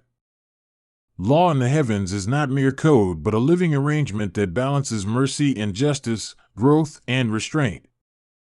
Enoch's descriptions made legal structures alive, turning statutes into relationships and decree into story. The result is a spiritual jurisprudence that reads like myth and functions like governance. The narrative does not shy from the problem of suffering. Indeed, many of the visions address why pain occurs under a sky governed by watchful beings. Explanations offered include the consequences of human and angelic choices, necessary trials that refine character, and inscrutable elements of divine economy that remain beyond explanation. Enoch is permitted glimpses but not total answers, and this restraint creates a tension that feels honest rather than evasive. It models a kind of theological humility that admits limits while persisting in inquiry. Listening to Enoch is also to hear a pastoral voice. Amid vast cosmological diagrams there is tenderness for ordinary people. He writes of households and children, of harvests and marriages, and of how celestial orders touch those domestic scenes. This measure of human detail keeps the story anchored, allowing listeners to imagine how the heavens affect daily life. It is a reminder that cosmology is never purely abstract but meant to inform how people live and love. Another theme that threads the heavens is the idea of hidden knowledge that must be earned rather than seized. Enoch is given keys and taught passwords, but only after patient apprenticeship. This dynamic reframes curiosity as discipline. True knowledge in the narrative is not obtained by force or flaunt but by fidelity and respect for limits. The process underscores an ethic around revelation. Persistent humility opens doors, whereas pride bangs them shut. The scenery that Enoch moves through often blends natural and artificial, so that trees grow from pillars and lamps float like fruit. These hybrid images suggest a world where creation itself is a workshop, where divine craftsmanship and natural growth intertwine. The mixture of the organic and the crafted teaches that art and life are not opposed but co-creators. Enoch's eye, trained on such hybrids, learns to read beauty as evidence of intention. Angelic names and genealogies appear in the narrative, but their purpose is more relational than taxonomic. Names connect beings to their functions and histories. When Enoch hears an angel's name, he learns a story of duty, failure, or fidelity entangled with that name. Identity in the heavens is therefore narrative-shaped, and names anchor cosmological actors into moral arcs. This approach makes the cosmos feel inhabited by personalities rather than abstractions. The Book of Watchers portion of the lore dwells upon secrets about the origin of evil and how celestial beings can both illuminate and mislead. Fallen watchers bring technologies and methods that distort natural order, and the consequences ripple through humanity with long and painful aftershocks. Enoch's intercession in those stories arises from a compassion that spans species, a willingness to plead for beings whose error created suffering. The pleading itself becomes an act of moral imagination, a template for intercessory care. Visions of judgment and renewal recur, and these cycles do not end in cosmic pessimism but in restoration. The narrative describes cleanup and restructuring, not merely condemnation, pointing toward a telos that includes healing. This future orientation lends hope to the account and converts apocalypse from spectacle to renovation. Enoch's reports aim to recalibrate fear into responsible hope. The language of borders and gates recurs because the heavens are regulated by thresholds, each requiring certain credentials to cross. The metaphors of keys and seals pervade the story, and Enoch's permits confer him access but also demand accountability. Crossing a gate is presented as both privilege and burden, a responsibility to carry what one learns back into the world. Those metaphors stayed with readers and listeners as moral tools for discerning where to cross and when to remain. Deep within the higher heavens, Enoch glimpsed patterns that resembled music, sequences that had causal effect on weather, memory, and fate. The celestial orchestra was sometimes literalized, the motions of planets and the hum of spheres translated into harmonies. This Pythagorean thread suggested that mathematics and beauty are kin in the spiritual order. Enoch came to understand equations as more than cold relations, they were the grammar of a living song. Mirrors of time appeared in some sequences of the tale, devices that allowed Enoch to see possible outcomes and their branches, but the mirrors did not determine will, they revealed consequences. These prophetic reflections made moral calculation more vivid and weighty, since seeing a branch could provoke action that altered it. The story thus proposes that foresight improves moral response rather than replacing responsibility. Enoch's calls to action in the text often follow these glimpses of possibility. The narrative explores the role of secrecy and disclosure, showing that revealing too much can be dangerous while secret keeping can be oppressive. Enoch wrestles with what to share and what to conceal, a dilemma that makes his writings ethically charged. His eventual choice to tell many things teaches that some secrets are meant to be entrusted to communities to foster transformation. The text thereby argues for a prudent transparency that aims to liberate rather than exploit. Connections between earth and heavens are not portrayed as one way. Humans can affect angelic activity through righteous living, prayer, and lament. Thus the narrative makes a claim for reciprocity. Living well changes the calculus of the skies. Enoch becomes an exemplar of how human action enters cosmic accounting, and his life dramatizes the principle that small fidelity contributes to large repair. This reciprocity creates moral urgency for everyday choices. Enoch's voice in the texts is often urgent but also pedagogical. He teaches as one who knows how to carry joy and sorrow together. His style suggests a mentor passing down both warnings and consolations, and his admonitions are tender rather than scolding. The pedagogy suits listeners who are in motion, people who need direction amid the busyness of life. The narrative thus adopts an intimate tone, like a guide steadying a traveler on a long road. Much attention is given to the ethics of knowledge that spans generations, the idea that revelation must be stewarded for posterity. Enoch is instructed to make archives and to teach select audiences, balancing the need for preservation with the risk of misuse. This sense of generational responsibility anchors the mystical visions in community-building practices. The text thereby becomes a manual for sustaining wisdom across fragile human seasons. The imagery of mountains climbing into the clouds recurs as a geographic motif that mirrors the spiritual ascent. Each mountain peak corresponds to a heaven and offers a vantage point for new perspective. The climbing motif emphasizes effort and pilgrimage rather than instantaneous elevation. Enoch's movement is therefore pedagogical, offering a model of spiritual progress that is gradual, challenging, and transformative. Dreamlike sequences populate the narrative, giving Enoch passages that shimmer with surreal logic and layered symbolism. These dream visions often require interpretation rather than literal reading, and Enoch learns to translate them into ethical imperatives. The dream work reaffirms that the sacred speaks in metaphors, and that metaphor is a powerful instrument for moral imagination. For listeners, this quality of dreamscape invites reflection rather than mere cognition. The accounts also include vivid portraits of celestial animals and hybrid beings whose forms unloosed wonder rather than dread.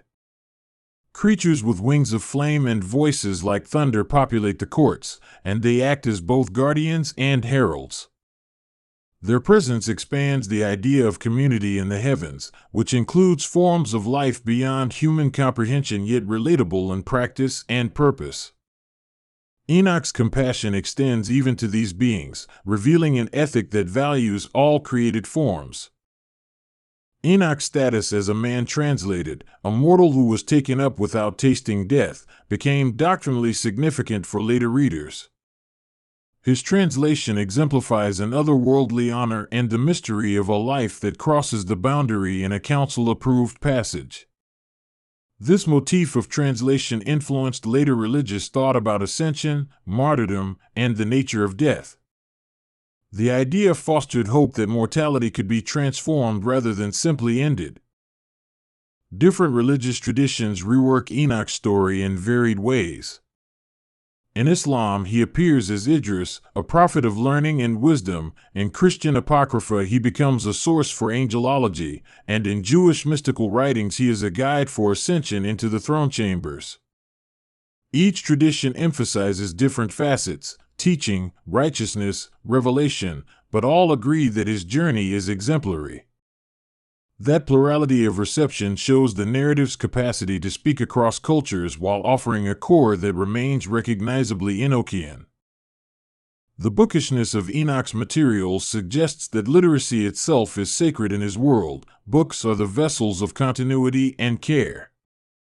Libraries in the heavens contain not only facts but the memory of relationships and the songs of communities. Enoch's library tours made him a guardian of continuity, preserving stories that stitch generations together. The work of keeping stories therefore becomes sacred labor. Cosmic geography in these tales frequently features rivers and seas as boundaries and connectors, channels that both demarcate and fertilize life. Rivers can be roads for angels or conveyors of judgment, and seas may hide secrets or reveal limiting horizons. Enoch learns to read water as language. Currents signal intention, and confluence marks meeting points of destiny. The hydrology of the heavens becomes a theology of movement and meeting. Enoch's teachings are often framed as warnings against hubris, and these warnings take concrete forms in the narratives about watchers and their fall. Pride leads to revelations misused, communities harmed, and administrations in need of repair. The story offers examples of how humility reorients power toward flourishing. In that moral movement, the listener hears both caution and a direction toward renewal. There is an evident concern for the just ordering of societies and the way heavenly administrations mirror earthly governance.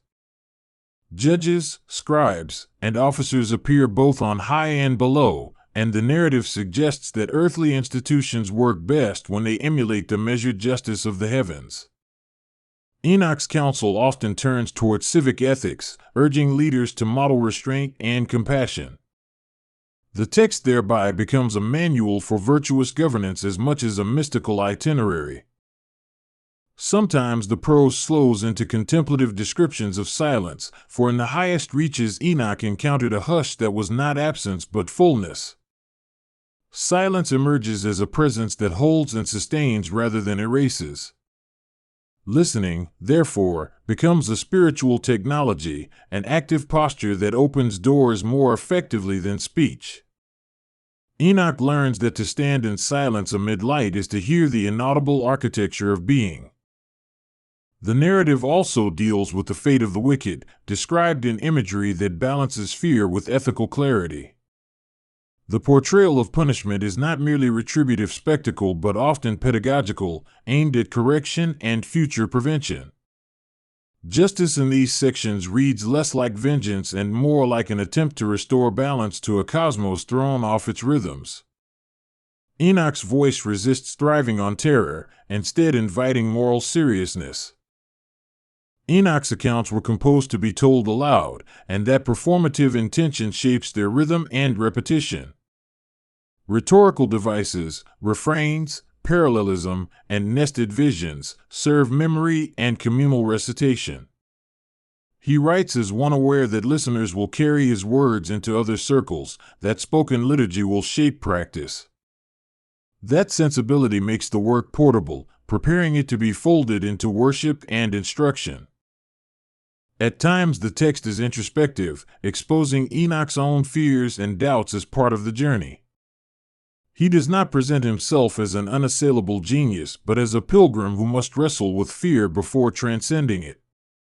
This honesty humanizes the cosmic voyage, making it accessible and believable for listeners who know their own lapses and longings. It offers a model of spiritual maturation rather than heroic myth-making. Enoch's cosmology also addresses the problem of evil in communal terms, showing how social structures can either amplify sin or provide scaffolding for repair. Corrupt systems on earth mirror disorder in the lower heavens, and the text encourages reform at both spiritual and civic levels. Enoch's prophetic voice often pivots from celestial observation to social exhortation, insisting that insights above should produce transformation below. This integrative ethic ties metaphysical insight to practical work.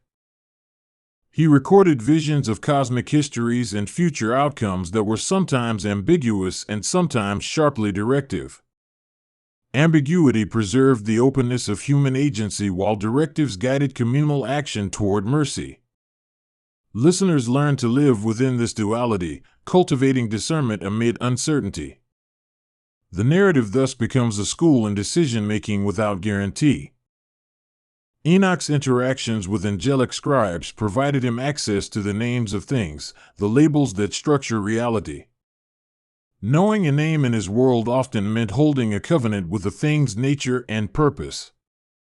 This epistemology maintains that understanding is relational. To know an entity is to participate in its destiny. The implication is that learning is not an extraction but an engagement. The imagery of gates repeated in many visions carries a tone of both protection and invitation, suggesting that some boundaries save while others exclude. Enoch learned to read which barriers were sanctifying and which were mere obstacles. His discernment became a gift to communities needing to know when to open and when to hold. The gate metaphor therefore serves as a moral heuristic. Enoch's texts were read by communities grappling with political and cultural upheaval, and this historical context shaped how the visions were understood. People sought frameworks that could hold both catastrophe and hope, and Enoch provided a cosmos that contained both. His words offered a lens for understanding oppression, exile, and resilience, offering spiritual strategies for sustained endurance. The narrative, in that sense, functions as pastoral care for troubled societies. The 10 Heavens model, while elaborate, encourages a kind of ethical literacy, teaching how to read situations in layers rather than as flat events. Each layer adds context and moral information, so that action taken in ignorance is likelier to fail. Enoch's vision insists on layered thinking, a complexity that invites patience and depth. For listeners, this becomes practical advice: look widely and act with care. A recurring aesthetic in the narrative is the folding of light and shadow, illustrating how revelation and concealment coexist. Shadows protect, cooling intensity where it might burn, while light reveals what correction demands. Enoch learned to hold both without choosing one as absolute, a maturity that enriched his counsel. The interplay provided a metaphor for balanced wisdom. By the end of his recorded journey, Enoch had become less an isolated visionary and more a communal steward, someone whose revelations were meant to enhance communal life. He returned, as much as return is possible for a man taken up, bearing ordinances that served religious education and ethical formation. His translations had practical outcomes: new prayers, new liturgies, new ways to bless the vulnerable. The arc of the narrative therefore completes itself in community formation rather than solitary enlightenment. Across iterations, the figure of Enoch inspired speculation about human potential and divine intimacy. Readers wondered whether ordinary people might, under certain moral conditions, ascend into deeper acquaintance with the divine. That speculation functioned as a moral provocation: live rightly, learn humbly, and your life will open. The narrative thus becomes a summons to moral possibility. Enoch's texts left behind a legacy in religious imagination, a template for angelology, cosmology, and prophetic authority. They influenced how people thought about ascension, the administration of the heavens, and the relationship between knowledge and power. Whether their readers accepted every detail or not, the stories shaped subsequent theologies and devotional practices. Their potency lay in their capacity to integrate moral instruction with awe.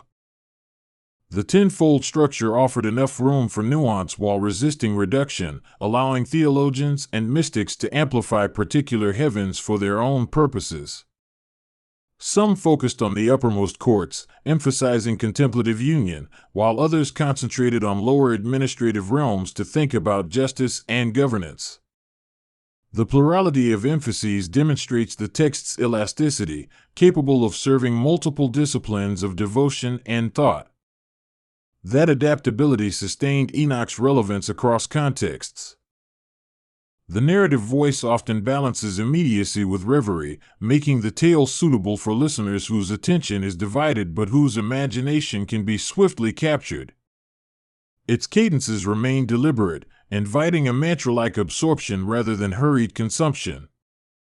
Enoch's images function like anchors, secured in memory through repetition and vivid metaphor. For an audio listener, the story unfurls like a guided meditation on justice, wonder, and responsibility. Listeners may be struck by the way the heavens mirror human institutions, showing worlds populated by bureaucrats as well as by poets. That mirror invites reflection. If Earth borrows its structures from above, then reforming systems below involves aligning them with principles seen in higher courts. Enoch's counsel toward just administration becomes a spiritual blueprint for civic improvement. The link between cosmology and politics is thus more than allegory, it is prescription.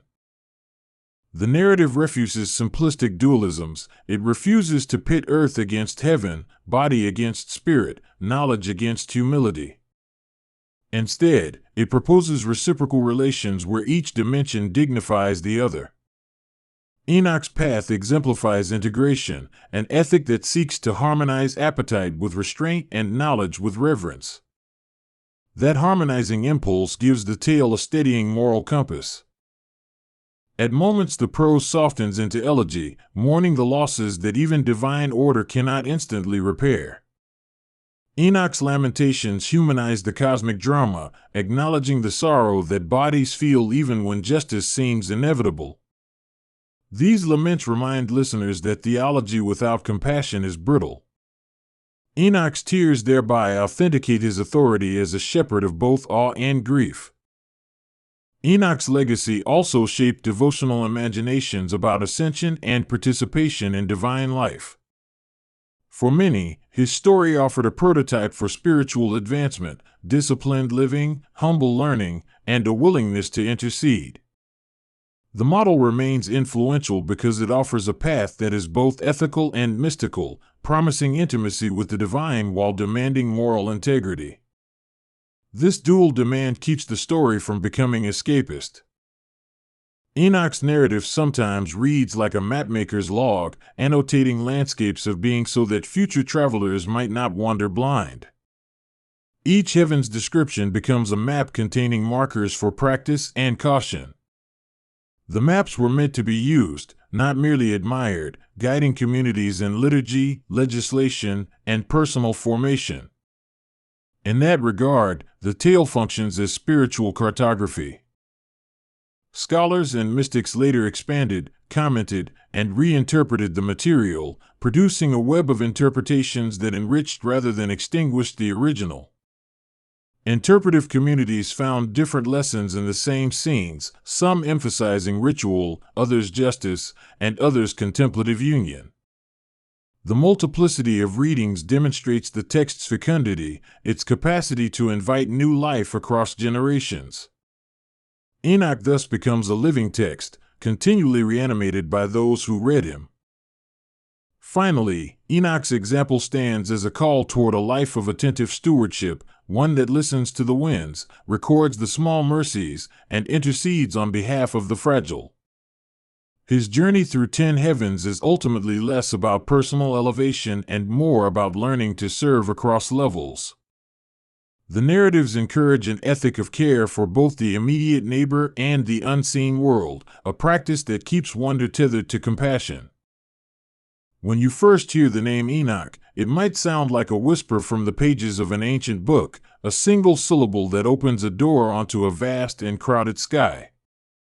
He walks into the story as an ordinary man with an unusual destiny, the kind of person who slows the world around him simply by choosing to look up. His days are counted like anyone else's, but there is a steadiness in him, a rhythm to his steps that hints at patience and attention. From those small, human rhythms begins a narrative that stretches its arms high into heaven. Enoch was a man who became famous for a thing many fear and few seek: vision. He sees not only the fields, the goats, and the village fires, but also the hidden architecture of the heavens. People in the ordinary world count seasons and harvests, but Enoch counts horizons and thresholds. The way his perception widens is not abrupt. It grows from curiosity into revelation until one day the sky itself takes him into its keeping. The transformation that leads Enoch beyond ordinary mortality reads like a parable and a map at once. In the stories that clung to his name, he did not die as others do. Instead, he was translated, carried away by forces that bypassed the usual requirement of the grave. This removal from death becomes the hinge between two identities, the man who walked among humans and the presence who walked among angels. That hinge will later bear a weighty name, Metatron, a name that echoes down through mystic halls and rabbinic debates. Metatron is at once familiar and uncanny, a being who bridges categories we like to keep apart: human and celestial, scribe and ruler, servant and representation. The image most often offered is of a towering angelic presence with duties that read like a cosmic office, recording deeds, transmitting divine commands, guiding souls. Yet there is tenderness stitched into the role, a memory that courts the human life he once lived. The consciousness he brought from earth remains, woven into functions that seem otherwise abstract and distant. To understand how Enoch becomes Metatron, you have to listen as the stories layer themselves.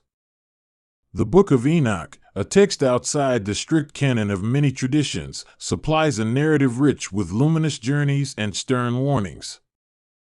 It tells of angels who fell, of monstrous children born from forbidden unions, and of a man who ascended to learn the rules that govern those realms.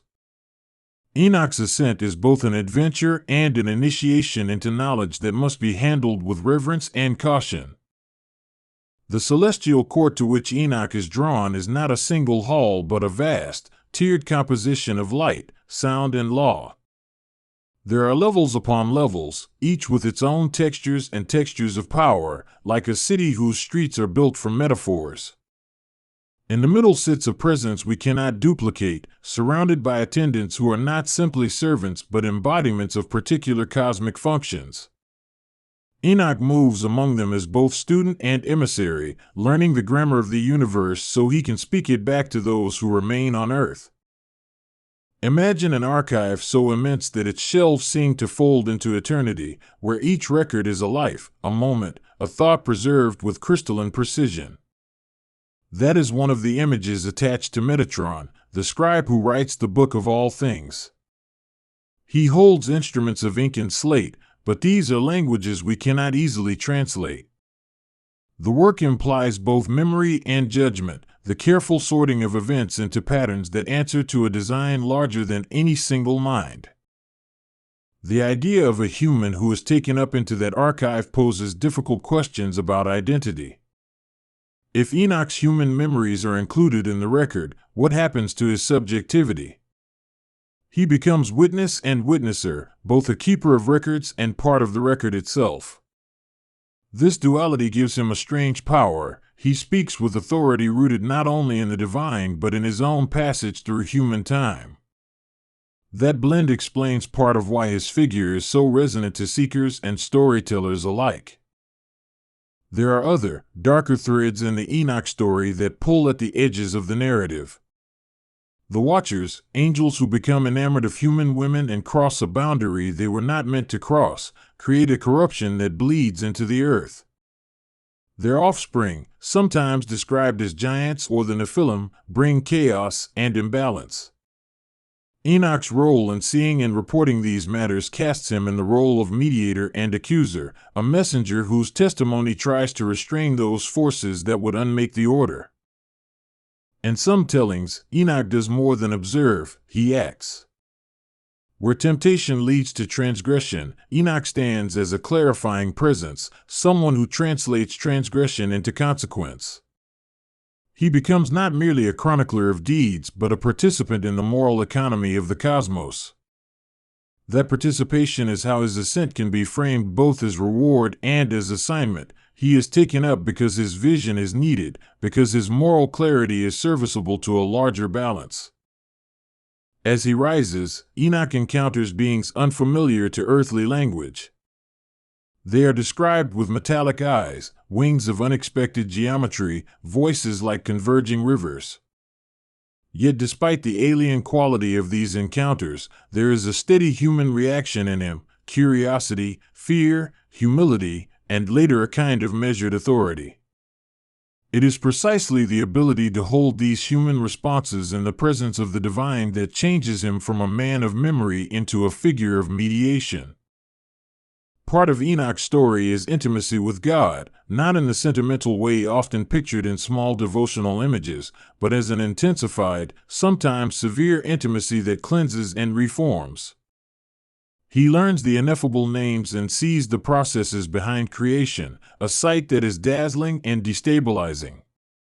This kind of knowledge does not simply add information, it alters perception.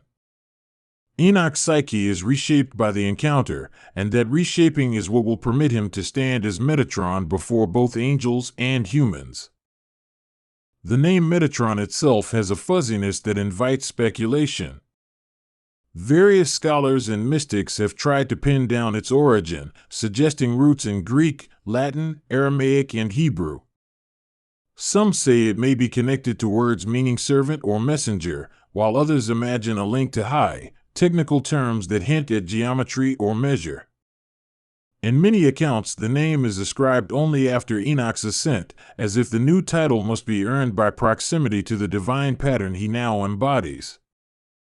What remains constant across manuscripts and voices is the sense of Enoch's elevation changing his function from simply a human prophet to a cosmic agent. Where he once walked farms and kinship lines, he now charts the law of things, pronouncing orders that ripple outward. He is sometimes depicted as a teacher to other angels, an educator who turns raw power into structure. That image of pedagogy lends an almost bureaucratic dignity to the celestial court, but it is a dignity that carries profound consequences for the lives watched from below. Readers and listeners find in Enoch a mirror for human longing, a yearning to know what lies beyond the soft edges of mortal life. The story comforts and provokes at once. It promises that knowing is possible but warns that the price of knowing is the loss of complacency. He did not simply gain an answer and return. His return, if it happened, was always partial and haunted by a distance. That tension between gain and loss is part of the narrative's emotional texture. As stories of Enoch circulated, they braided together with many cultural strands. Jewish mystical traditions, especially Merkava mysticism and later Kabbalah, took up his image and made him part of their cosmological scaffolding. In these systems, Metatron does not merely serve as a scribe but often stands beside the divine throne as an intermediary while remaining distinct from God. His proximity to the divine seat raises theological questions about representation and authority that rabbis and mystics debated for centuries. In the Christian imagination, too, Enoch's figure rippled outward. Writers took up his ascent as a locus for thinking about the soul's ascent to God, about transformation through revelation, and about the boundaries between created beings and the Creator. In some early Christian texts, Enoch is cited as proof that humans might be taken into God's presence without passing through death.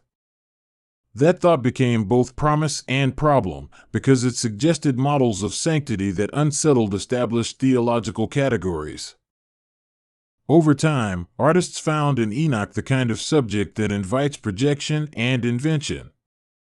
Painters tried to catch his ascent with colors that climbed toward white and gold, while poets practiced small luminous metaphors to describe his shift from human scale to angelic amplitude. The arts did what stories often do best: they made the remote feel near and the abstract tangible. Each artistic rendering keeps a piece of Enoch alive, changing the emphasis but preserving the central drama, transformation by vision. If you listen to the contours of Enoch and Metatron's tale as a single long line, you will notice repeating motifs: ascent, recording, mediation, transformation, and return. Each time the pattern repeats, the shape of the character shifts slightly to meet changing human needs and questions.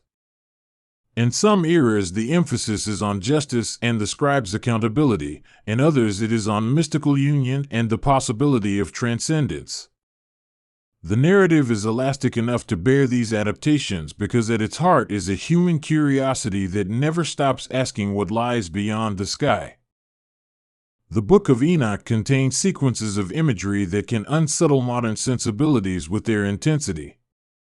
There are stairways of light, guards at thresholds, and chambers that vibrate with legal seriousness. The tone is part prophecy, part courtroom record, and part travelogue. It reads as though someone tried to cartographic the ineffable, making law from vision and narrative from encounter. In the deeper layers of the story, Enoch as Metatron takes on functions that seem to mirror divine prerogatives. Some texts hint at him acting as the voice to the world, translating divine will into forms accessible to creation. He stands before God and speaks, and because of his human origin it feels as though humanity is granted a representative in the heavenly polity. That representation raises questions about agency and intercession that continue to fascinate those who study these traditions. Among mystics, the figure of Metatron sometimes becomes an object of spiritual practice. Devotees seek to align their inner vision with the patterns he embodies, to move from reactive living to calibrated presence. In prayer and meditation, people imagine ascending through layers of attention, mirroring Enoch's journey as a path toward deeper awareness rather than a literal relocation. This appropriation turns myth into method, making the tale clinically useful to inner transformation. In modern speculative fiction and esoteric writing, Metatron has been reimagined multiple times. He becomes an avatar in cosmic games, a font of forbidden knowledge, or even a political actor in divine bureaucracies. Each reinvention says as much about contemporary anxieties as it does about ancient lore. Concerns about surveillance, authority, and the ethics of knowledge appear in these retellings. The figure proves durable because the core questions he dramatizes remain urgent: who holds power, and how is the ledger of deeds kept? There are paradoxes intrinsic to the story that nurture its richness. How can a human be made almost divine without collapsing into idolatry? How can an angel be close enough to speak for God without becoming a rival? Theologies wrestle with these knots by suggesting fine distinctions. Representation is not identity, mediation is not equivalence, proximity is not possession. In those careful gradations, thinkers try to keep both the majesty of the divine and the dignity of created beings intact. Enoch's relationship with other angelic figures is complex and varied across sources. Sometimes he is student among peers, learning by example. At other times he stands in a place of unique authority, even teaching angels whom the world expects to instruct him. This oscillation underscores a larger narrative point. Enoch's human past grants him a unique perspective that neither purely celestial creatures nor earthly ones possess. The combination makes him a kind of hinge, a pivot that allows different realms to speak to one another. The motif of the book, the archive, the registry, illustrates an ancient human preoccupation with memory and accountability. Civilizations have always kept records to preserve identity and law, but the image of a celestial scribe elevates that impulse into metaphysical terms. If the cosmos itself is catalogued, then moral actions have a kind of permanence that resists erasure. For listeners, this can be comforting, as if goodness and truth have attraction that outlives ephemeral events. Yet the possibility of being catalogued also has a shadow. The idea that every action is recorded can generate anxiety about surveillance and predestination. In the stories about Enoch, this anxiety is reflected and negotiated. The scribe who lists deeds does so with a kind of inevitability, but the texts also insist on the meaningfulness of choice. Accountability and freedom are balanced as if by a careful hand on a scale. There is also a physicality to the ascensions described in the traditions that grounds the ethereal with sensory detail. Enoch feels cold that is not ordinary, sees light whose color defies names, hears voices that resonate with harmony and judgment simultaneously. These sensory notes make the mystical experience palpable, like a music we can almost hum but not quite repeat. They remind listeners that even the most transcendent moments are braided with ordinary perception. In several strands of lore, Enoch is given titles that hint at servile greatness. The Lesser Yahweh is one provocative phrase whispering through mystical literature, suggesting a functional subordination that nevertheless mirrors divine rule. Such titles are controversial because they challenge normative boundaries. They require careful theological unpacking to avoid implying that the creature expands into the creator. The debates around these titles trace an effort to honor both the extraordinary grace given to Enoch and the unbridgeable sovereignty of God. The hermeneutic flexibility of Enoch's story is part of its power. Different communities have found in it what they most needed at the moment: a model of piety, a map of the afterlife, a warning against transgression, or a language for talking about the hidden order. This adaptability keeps the figure alive because narratives that can be reinterpreted remain useful. As long as people seek meeting points between the seen and unseen, Enoch will serve as an intermediary figure worthy of imagination. Enoch's earthly lineage also matters to the drama. He is not born into a priestly class or a royal house, and that ordinariness amplifies the magnitude of his ascent. The story suggests that proximity to the divine is not monopolized by status. Rather, virtue, attentiveness, and a particular kind of courage open doors. This democratizing element has always appealed to those who believe that intimacy with the sacred should be available to all earnestly seeking it. Metatron's visualizations in mystical texts are often deliberately overwhelming. He is sometimes described as having a multitude of eyes, a face that mirrors innumerable aspects, and a voice that speaks creation into order. These images function like metaphors that try to convey complexity through extravagance. They tell listeners that some realities are too full for simple depiction. The mind must be stretched to contain them. There is a legal aspect to the Enoch narrative that frequently surfaces. In many scenes, he acts like a witness in a divine tribunal, delivering testimony against the watchers, reciting names and deeds with precise gravity. In those moments, the story seems less concerned with the spectacle of ascent and more focused on moral architecture. It insists that cosmic order rests on account keeping as much as on luminous vision. Yet the tale is not merely juridical, it is also intimate.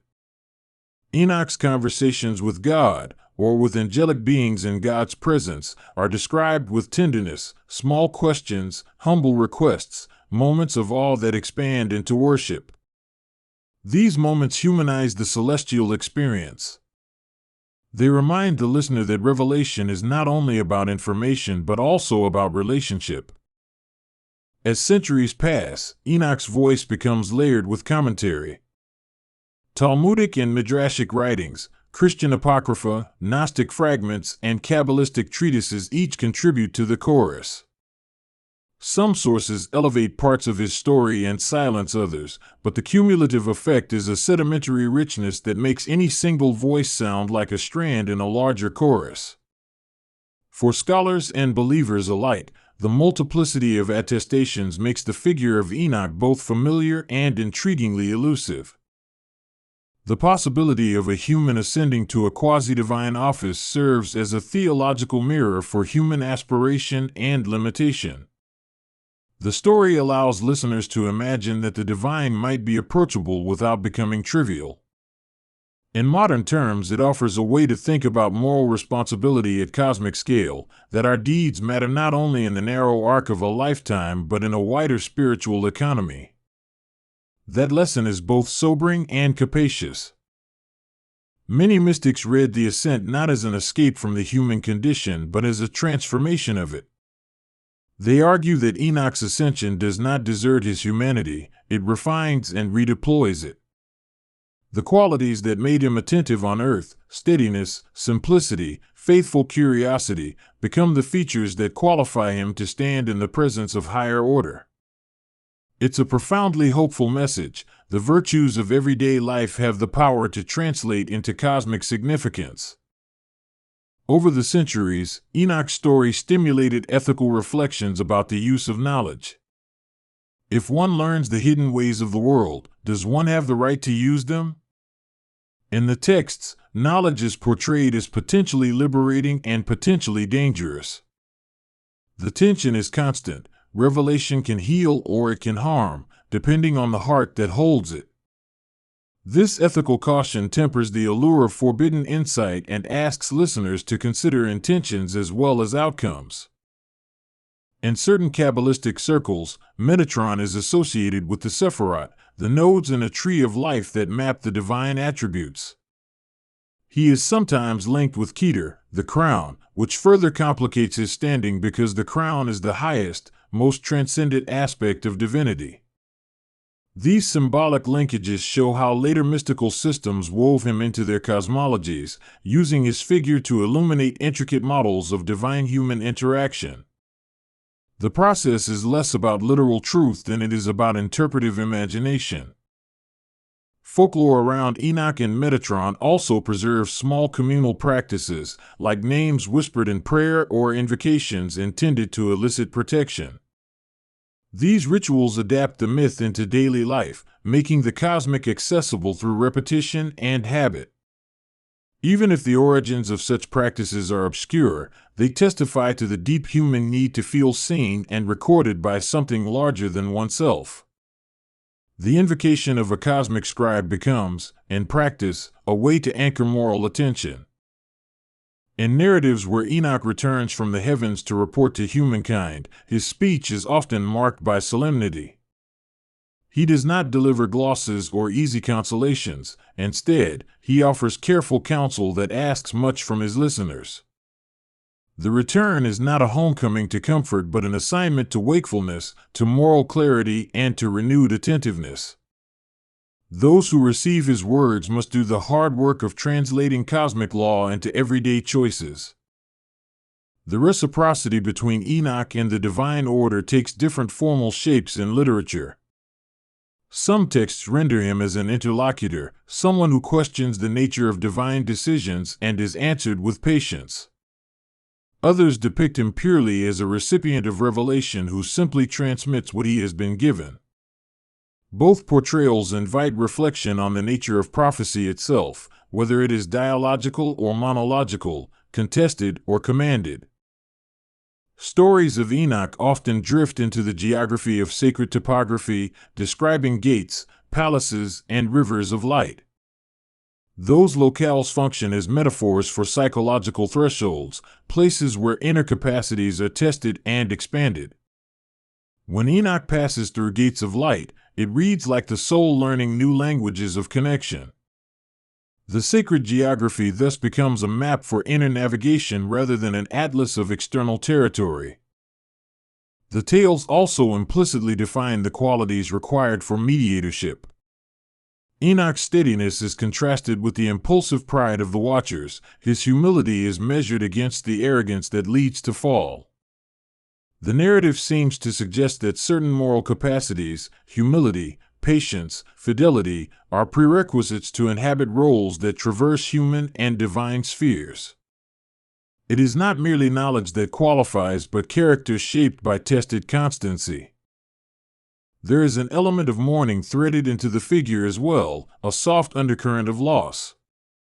Enoch loses ordinary things, the same ease of speech on the village square, the simple certainty of a mortal future, perhaps even the ordinary touch of friends and kin.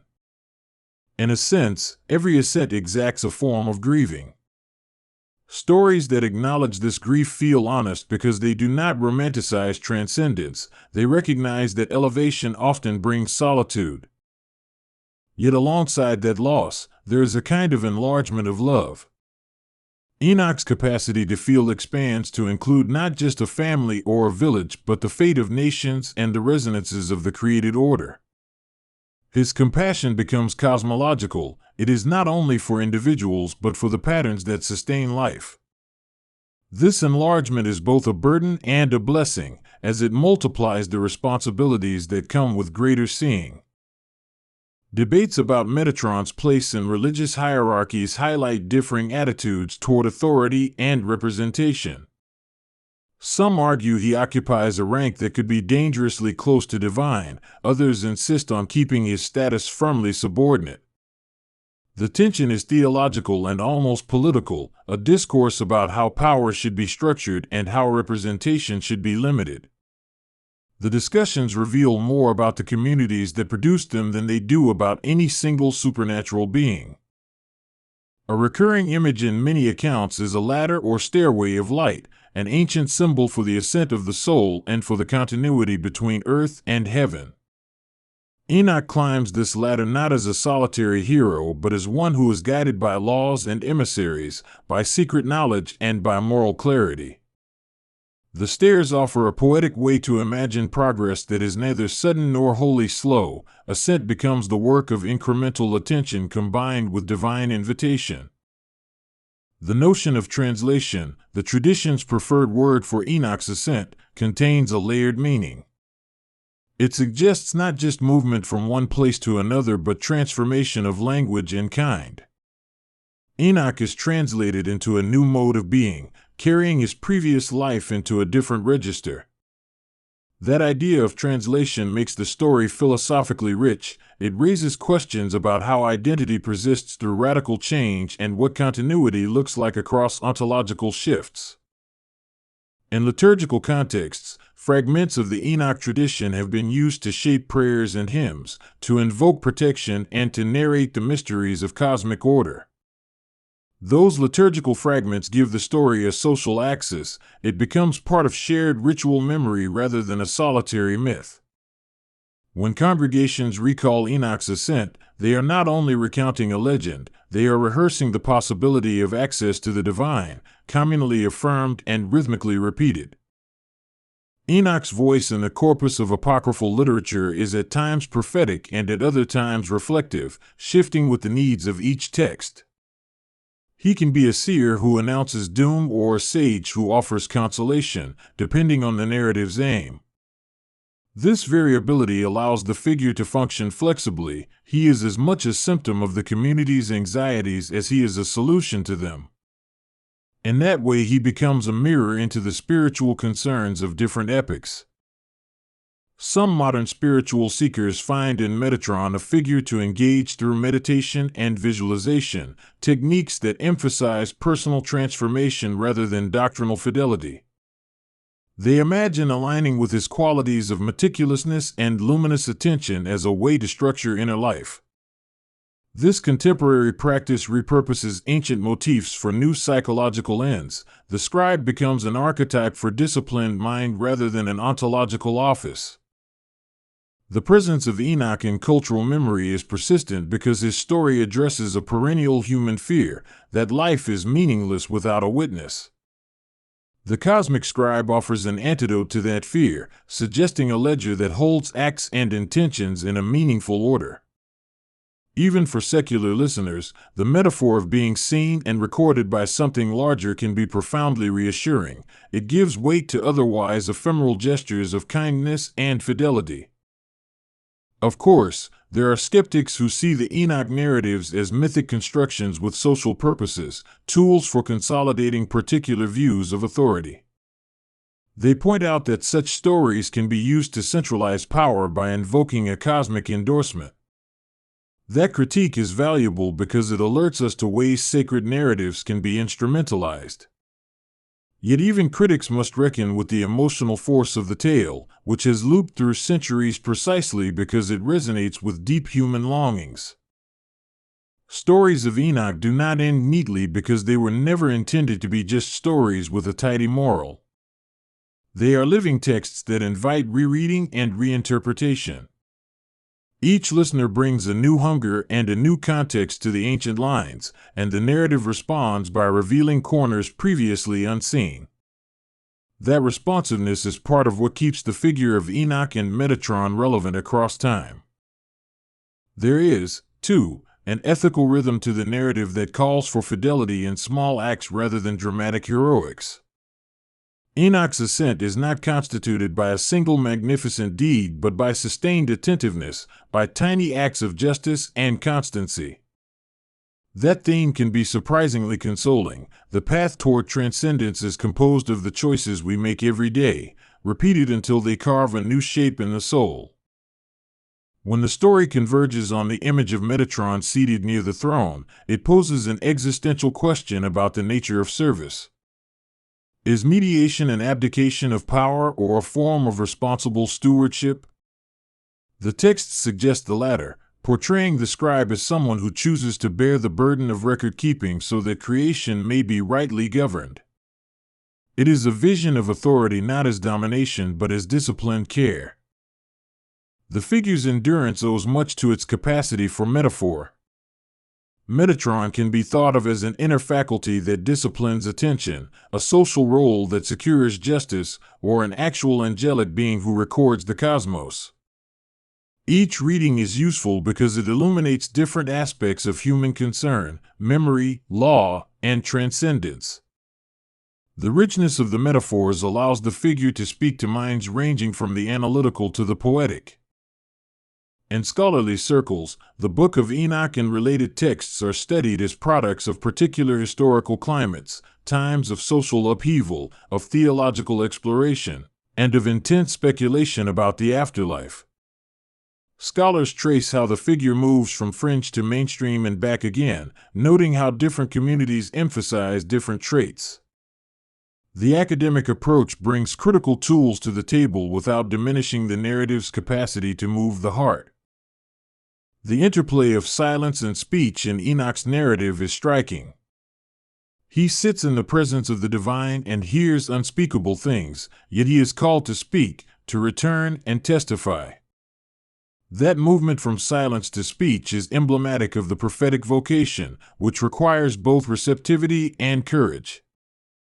Enoch's willingness to bear what he has seen, even when it is unsettling, is a model of the moral courage demanded by truth. The relationship between Enoch and the Watchers remains a cautionary axis within the story. Where the watchers fall because they cross boundaries of desire, Enoch rises because he keeps boundaries of fidelity. The juxtaposition reads like a moral fable. Transgression expands desire into disorder, while obedience shapes that desire toward a sustaining order. The narrative does not romanticize the watchers, but rather uses their folly to clarify the stakes of ethical comportment. In mystical commentaries, Metatron sometimes plays a role in the soul's posthumous journey, guiding or receiving souls as they pass through heavenly stations. Those images offer consolation about death to believers, picturing a familiar and compassionate guide rather than an indifferent fate. For many, such visions ease anxieties about the unknown, providing a narrative frame in which the end of life is part of a continuing story rather than an obliteration. The question of authorship and compilation of Enochic literature also speaks to the communal processes of meaning-making. The texts we have are compiled from different times and voices, stitched together by scribes who themselves were part of ongoing religious conversations. That patchwork quality reveals how communal imagination builds myth out of fragments, preserving what resonates and discarding what does not. Enoch emerges from that process as an emblem of collective longing rather than of solitary invention. There are ethical paradoxes embedded in the idea of a celestial scribe. If every deed is recorded, what room is left for repentance and transformation? The narratives answer by suggesting that record and mercy need not be mutually exclusive. Memories are preserved not to damn but to teach and to heal, so long as mercy remains operative within the cosmic accounting. In other words, the ledger exists to hold history, not to trap souls forever in past mistakes. As the figure of Metatron moved into Christian and Islamic echoes, it was reinterpreted in ways that reflected each tradition's priorities. Islamic literature, with its own angelic hierarchies, sometimes maps similar figures who steward divine commands. Christian Apocrypha found in Enoch a prototype for thinking about ascension and revelation. The movement across traditions shows how powerful symbols cross cultural boundaries and adapt to new vocabularies while preserving a kernel of meaning. The psychology of ascension also features in modern interpretations, which consider Enoch's journey as a schema for inner maturation.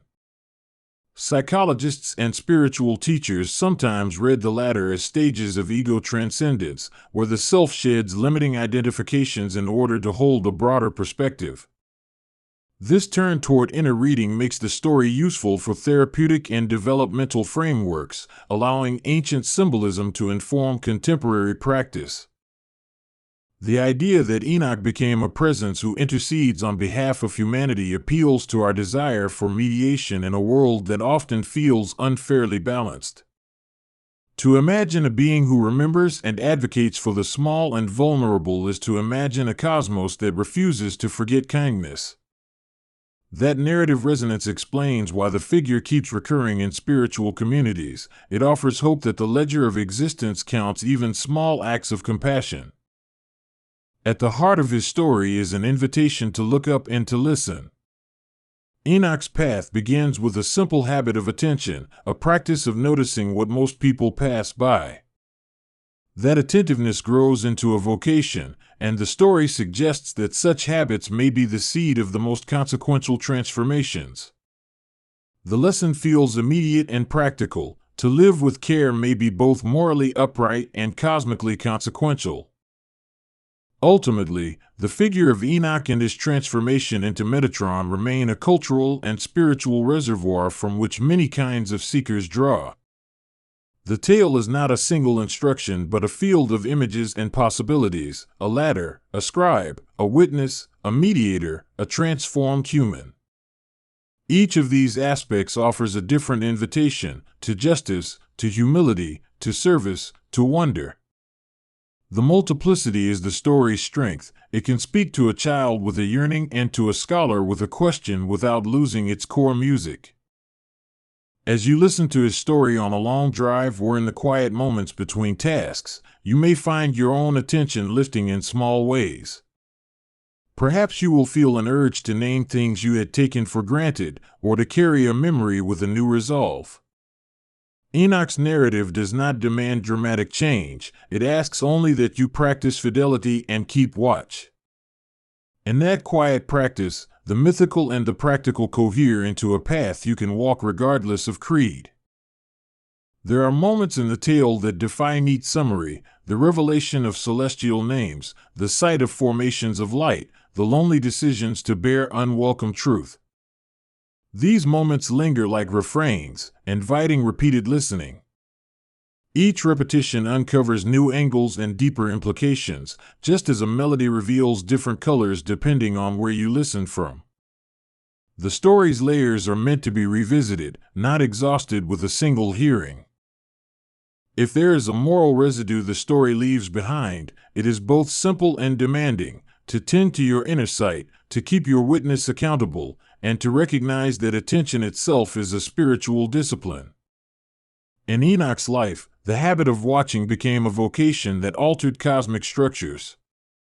The implication for us is that our small attentions matter, perhaps more profoundly than we imagine. That message keeps the myth alive and makes Enoch's example quietly urgent. The narratives of Enoch and Metatron resist being corralled into an easy doctrine or a tidy conclusion.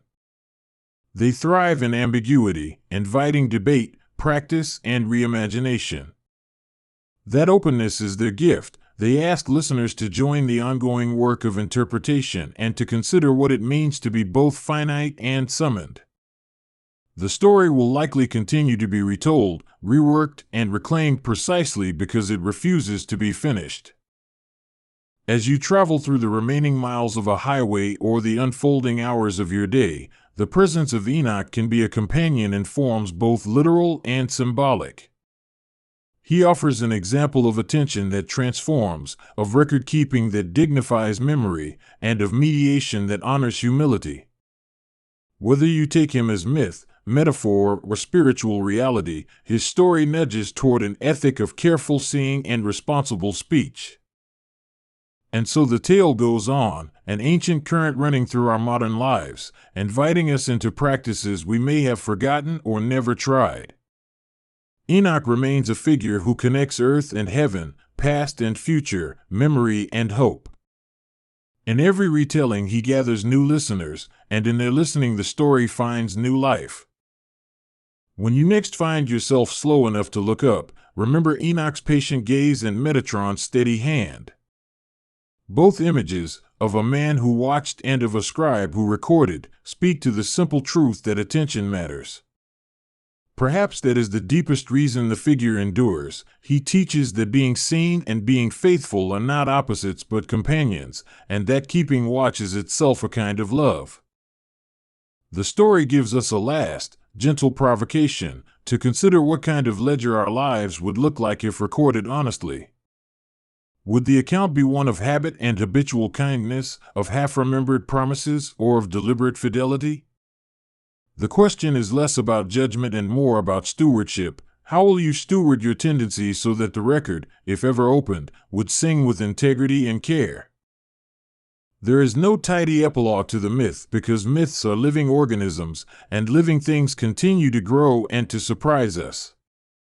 Enoch and Metatron stand, therefore, not as closed chapters but as invitations to ongoing practice. The story's vitality depends on the ways we continue to interrogate, adopt, and adapt it for our needs.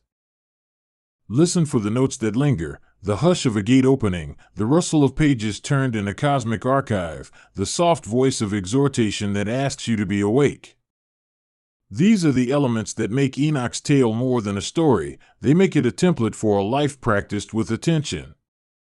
In following that template, you find a path that elevates the ordinary into the luminous. And if ever you feel small beneath the sky, remember that smallness is the very substrate of possibility. Enoch's journey began with an ordinary human living out of ordinary virtues. His ascent suggests that greatness is not about escaping finitude but about bringing finitude into greater clarity. That paradox is perhaps the story's most enduring teaching, that the human, carefully attended, can be a vessel for the divine. When I invite you to imagine Enoch in the first city, begin with a horizon where river and plain meet the sky, and the light has the slow patience of early morning. Picture a single man walking with a quiet certainty that gathers others like leaves to a branch. That is the soft gravity of Enoch, a name that carries the weight of both wonder and questions, a figure at once intimate and vast in the stories that followed him down the ages. The stories themselves arrive tangled and overlapping, like threads of different colors that once shared a loom. In some tellings, Enoch is the seventh from Adam, a man who walked so close to the possibility of the divine that his life took an unusual turn. In others, his name is given to a city, a place that claims the honor of being the first organized human settlement, and that claim shapes the way communities remember themselves. We begin with the man before we build the place, because people settle around example and trust as much as around wells and fields. Enoch is described as walking with God, a phrase that seems at once simple and enormous. It suggests a companionable path, an ethical way of living, and a kind of knowledge that is not merely practical but luminous. That luminous way drew attention, stirred curiosity, and made those who encountered him want to linger and listen. Listening leads to conversation, and conversation leads to families, then to houses, and houses to neighborhoods. The first city, whether called by his name or simply taking shape in the shadow of his presence, is not an instant architecture of stone and law but a slow accretion of lived patterns. Imagine tents becoming rooms, rooms becoming courtyards, courtyards shaded by branches planted deliberately because someone remembered the sound of leaves falling in a quiet place. There is an intimate moment in every origin story when scarcity yields to invention. Water is coaxed into channels, dirt is pressed into durable floors, clay is turned into vessels that hold grain and oil and stories. Enoch's influence appears quietly in these practical arcs because the kind of person who walks with conviction makes others think differently about scarcity. They begin to plan, to save, to imagine a future that requires more than the day at hand. Cities are memory made concrete, and the first city under Enoch's name carried memory like mortar between stones. People build shrines not only to gods but to recollection, and so the early city collected acts of gratitude, memorials to births and quiet funerals, tiles carved with the names of those who planted the first olive. Each of these small acts amplified the sense that life inside the walls was continuous, a thread stitched through time where strangers could become kin. There is also governance in miniature before formal law arrives. Where once a nomad might accept a ruler of skill or strength, settled people need rules to keep order across kitchens and fields. Enoch's presence offers a model for leadership that blends authority with humility. His decisions are less about decree and more about honesty, and that calibrates the city's early disputes. Neighbors learn to argue with the assumption of return to the well, return to the market, so compromise grows natural and shame becomes a force for repair rather than exile. Markets are among the first public spaces to declare a town's existence, and in the imagined lanes of Enoch City, you can almost hear the soft barter of pottery for barley. Trade gives the city a rhythm, mornings stirred by the clatter of baskets, afternoons lived in the shade of awnings, nights where talk is the currency people spend freely. This commerce is not merely economic, it is a conversation that teaches the city to hold difference, to bargain, to accept strangers and glean new ideas. Religion in the early city is neither grand temple nor strict dogma but a communal habit that knits ordinary life to sources of awe. A small shrine to the unknown hangs on a wall where travelers leave water for horses. Children learn prayers that name the sun and the turning seasons because gratitude becomes education. Enoch's teachings, where they are spoken, are embedded in daily rituals, a blessing on a new tool, a silence before a meal, a shared story at dusk. These are the gentle acids that refine a people's morality without the bluntness of law books. Architecture itself reflects belief. The first houses cluster not only for defense but for the warmth of proximity, courtyards open to the sky so the stars can be counted and named in common. Buildings are practical and symbolic, with thresholds smeared in clay and seeds, icons of hospitality that say, "Come home."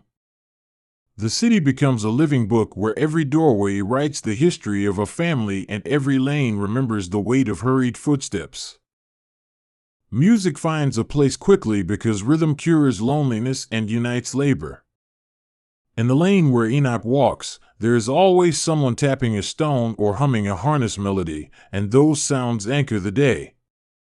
Songs grow like ivy along the city's time-worn walls, and lyrics record weather, births, losses, and triumphs in ways a legend never could. In this way, the city becomes a chorus, and Enoch's story is sung even by those who cannot read the scrolls. Names are powerful in the early city because they tether people to identity and promise. Naming a child after the man whose steps shaped the city is a pledge. May you walk with that same honor. Yet names can split too. Disputes about who is truly first or who remembers correctly become part of the texture of city life. Memory thus becomes contested, a palimpsest of claims where each household keeps a version of the origin story close to its chest. The Book of Enoch, in its many iterations, offers another layer of imagining, a portrait of a figure who not only walked with the divine but ascended into heavens and conversed with angels. Those fantastical tales circulate and mingle with the more prosaic local histories, and listeners find room for both the domestic city and the cosmic traveler. People reconcile the two by speaking of Enoch City as a place where the veil between earth and sky was thin, where the ordinary and the sublime met at the marketplace. In some accounts, Enoch becomes a scribe, a recorder of secrets, a teller of how the world is ordered. That adds a different scent to the city whose books, or their ancient equivalents, begin to appear. Clay tablets are scraped and stored, songs are written down, rules are drafted, and the city gains an internal memory that extends beyond the memory of living breath into the realm of archived testimony. The Watchers and the Giants, those figures from the Book of Enoch, complicate the city's cosmic dimension. Their presence in the narrative adds tension. There is wonder but also danger in a place where the sky leaks into human affairs. The early city, thus, is a crossroads not only for traders but for moral choices. Interactions with the unknown test the city's ability to keep its humanity intact. To imagine the first city is to imagine labor made beautiful. Hands shape the bricks, backs bend in the fields, and each sweat-dampened linen is an offering to the communal life. Yet labor is not only toil, it creates rituals, songs, and practical knowledge, and those crafts define the city's taste and reputation. People travel to buy the pottery stamped with a local motif or to hear a sung tale newly minted, and so the city becomes known beyond its walls. The city's edge is where innovation often blooms, at the threshold, where merchants meet farmers, where ideas bump into one another and sometimes spark. Enoch's first city shows how improvisation becomes institution, a method for irrigation that proves successful becomes copied, then taught, then honored. Institutions are the slow crystallization of repeated action, and the city's institutions are as much a story of repeated kindnesses and compromises as of formal decrees. Conflict is never absent from this picture. The first city was not a utopia but a place of fragile balances. Feuds flare over land, jealousy arises when grain yields vary, and the presence of outsiders pressures resources. Yet in stories of Enoch there is often a pivot away from endless retaliation. He is remembered for modeling restraint, for inventing processes of reconciliation that prevent cycles of violence from hardening into permanent hatred. Food and feasting are critical because they transform strangers into neighbors. When someone breaks bread openly with a traveler, the act itself rewrites identities. Guests learn the names of hosts and hosts are reminded of their obligation to care. The city's calendar is built around harvests, commemorations, and shared remembrances, and those events become the city's heartbeat, times when the community says, in effect, we persist together. Children of the future made visible in the lanes and courtyards of the early city. They learn their place by watching, by repeating proverbs, by mimicking elders, and in doing so they carry forward the city's ethics and aesthetic tastes. Their play imitates adult craft, tiny clay pots, small marketplaces, so that apprenticeship begins early and the city's knowledge feels perennial because it is embodied in tiny hands. The story of Enoch in the first city also addresses the idea of holiness in everyday things. An ordinary bowl becomes sacred when it is used in a ritual, a walk becomes prayer when steps are taken with intention, and so holiness is democratized. This conception of sanctity keeps sacredness within reach of every citizen, and the city grows a particular kind of spiritual democracy where reverence is practiced in kitchens as much as in temples. Trade routes that touch the city bring songs, spices, and stories from far beyond the local valley. With them come new words and foreign gods, new tools and different ways of arranging kinship. The city must choose how to receive these influences, to reject them and freeze into insularity, or to pick and refine what fits and thus become more than the sum of its origins.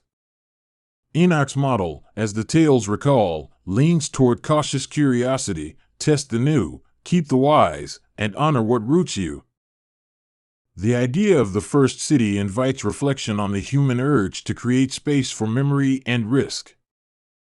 Building a city is fundamentally an act of faith. You plant a stake in the ground not because the stake guarantees safety, but because the act of planting starts history. Enoch's choice to settle and to gather people around a way of life is therefore both practical and visionary. It is the moment when individual lives become communal futures. Language changes within the city as terms of art are invented for the tasks of living together. There are idioms that mean homeownership, negotiation terms for water sharing, special words for neighbors who help during childbirth. Such lexical inventions might seem trivial, but they structure thought, and thought structures action. The city's vocabulary is a map of priorities and care. The city's craftspeople are its cultural ambassadors.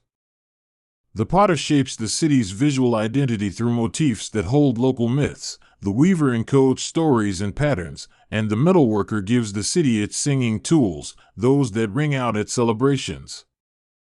Each object is a repository of meaning, a way that the city speaks to future generations and to outsiders who come seeking to understand what this small human settlement values. Enoch himself, in various strands of lore, is not only architect and teacher but a visionary of the skies. The vision makes him a bridge between the earthly city and larger cosmic narratives. People look upward when the day is done and imagine their city's place among constellations, and in those moments the city's local stories pick up the vastness of the heavens and the weight of eternity. Pilgrimage becomes part of the city's rhythm as travelers bound for distant sanctuaries pass through, and locals travel too, carrying tales back from other places. Pilgrimage is both a spiritual practice and an economic lifeline. It refreshes the city's imaginative stock and brings new craft and ritual practices that may be adapted. Over time, the city accumulates not only goods but the weathered accents of voices from afar, making it a palimpsest of human journeys. The relationship between king and commoner in the first city is often subtle rather than absolute. Leaders arise because people accept them as mediators, teachers, or protectors, and legitimacy comes from doing work that benefits the collective.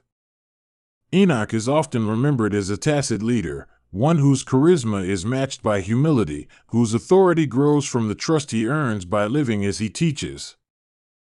Education in the early city is informal but rigorous. Knowledge is passed through example and practice. Children learn to read the sky by noting seasons, to ration grain by observation, and to craft by repetition.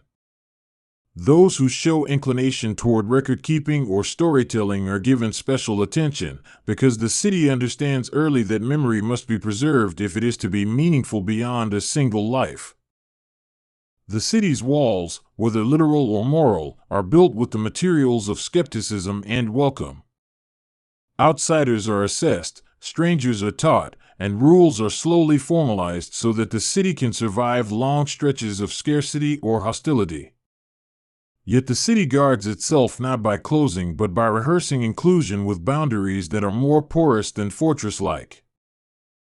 In time, the city's ceremonies become a public library of gestures, bowing at thresholds, offering bread at births, a particular silence at the mention of ancestors. These rituals compress complicated histories into easily remembered forms, and that compression makes the city's memory portable. Even when families move away, they carry little practices with them, and those habits seed other settlements with echoes of the first city. Stories of Enoch's ascent to heaven complicate the city's narrative because they suggest escape rather than solidarity. Yet many traditions interpret his departure as an ongoing presence, a kind of guardian spirit who watches over the city's moral arc. The paradox is that absence can be a presence if those left behind act in accordance with what the departed represented. Artisans keep a deliberate eye on aesthetics because a city's look is its language to the world. The way homes are painted, the motifs on jars, the pattern of paving stones in the central square, these elements tell anyone who comes if this place values restraint, exuberance, or something else entirely. Enoch's first city, in stories, favors balance, beauty that serves use, decoration that never overwhelms purpose. Medicine arises as community knowledge because households cannot survive randomly. Healers carry practical lore about plants, bandaging, and the rhythms of convalescence, and their shops become centers of trust. They also function as early laboratories where observation leads to better techniques and where compassion is rehearsed as policy. The first city is also a laboratory of social equality and hierarchy. While forms of privilege inevitably emerge, the city's survival leans on broad participation, everyone contributes according to ability, and rewards are measured in shared stability more than in hoarded wealth. Enoch's ethos, as the stories frame it, discourages ostentation and celebrates modest stewardship for the common good. Women in the early city often hold vital power in ways that are hard to name but easy to feel. They coordinate food distribution, teach children, manage household economies, and mediate disputes. The city's success depends on these networks of care, and the stories remind us that no city can thrive if those networks are undervalued or broken. Enoch's narratives thus include women not as mere background figures but as indispensable participants in civic life. The city's relationship to the landscape is reciprocal. People shape the land and the land shapes people. Terraces are cut into hills, orchards are planted along floodplains, and seasonal rhythms are inscribed into the day's work. In turn, the land's bounty and limitation teach prudence, and that teaching becomes part of moral education in the city. Craft guilds emerge as ways to preserve standards and pass skills across generations, and they also become small political units that shape the city's fortunes. A guild's reputation can make or break an export market, and so the city's economic health ties to quality and craftsmanship. Enoch is often remembered as insisting on ethical production, refusing shortcuts that would corrupt the social fabric for short-term gain. The first city eventually builds monuments, not because of vanity but because memory needs anchors. Stone markers, engraved columns, and public tiles commemorate the dead, celebrate harvests, and mark treaties. These monuments are less grandiose than they are honest. They tell small truths about courage in drought, care during epidemics, and the names of those who taught music to children. Silence has its place in the city's life too. There are hours of the day when markets hush and people rest, when the city listens to its own breathing. In those quiet stretches, the city's residents practice reflection and repair, and young people learn solemnity as an antidote to constant bustle. These quiet hours allow the city to process grief and joy alike without being swallowed by spectacle. Conflict with neighboring groups sometimes forces the city to innovate in defense, but even defense becomes institutionalized as ritual rather than perpetual warfare. Boundaries, treaties, and trade agreements convert former enemies into uneasy partners, and habits of diplomacy develop.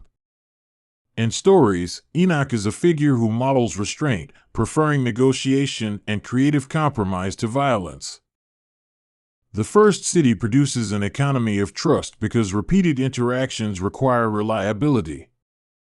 Contracts are verbal before they are written, and gestures of good faith, returning a lost shoe, honoring a debt even when the creditor is absent, become the social currency that lubricates commerce.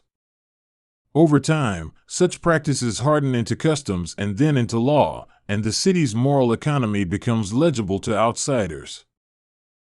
Religious festivals provide rhythm and meaning, and they are often rooted in agricultural cycles and civic milestones. They renew social bonds and provide opportunities for reconciliation, making them social glue as much as spiritual observance.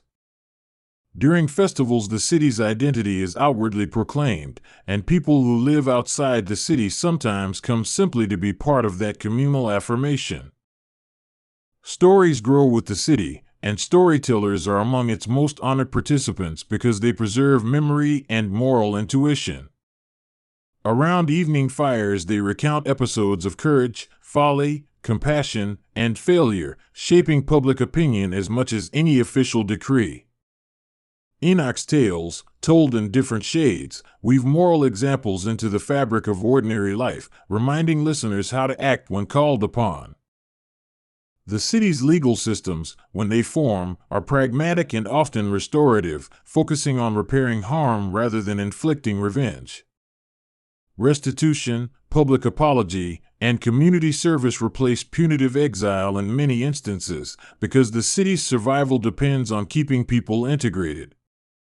That ethic is a through line in narratives of Enoch, law that aims to restore rather than permanently divide. As the city matures, its leaders worry about succession and continuity, the perennial human fear of decline.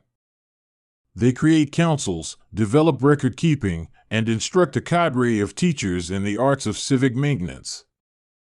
Such foresight prevents abrupt collapse and helps sustain institutions across generations, allowing a coherent identity to survive changes in population and power.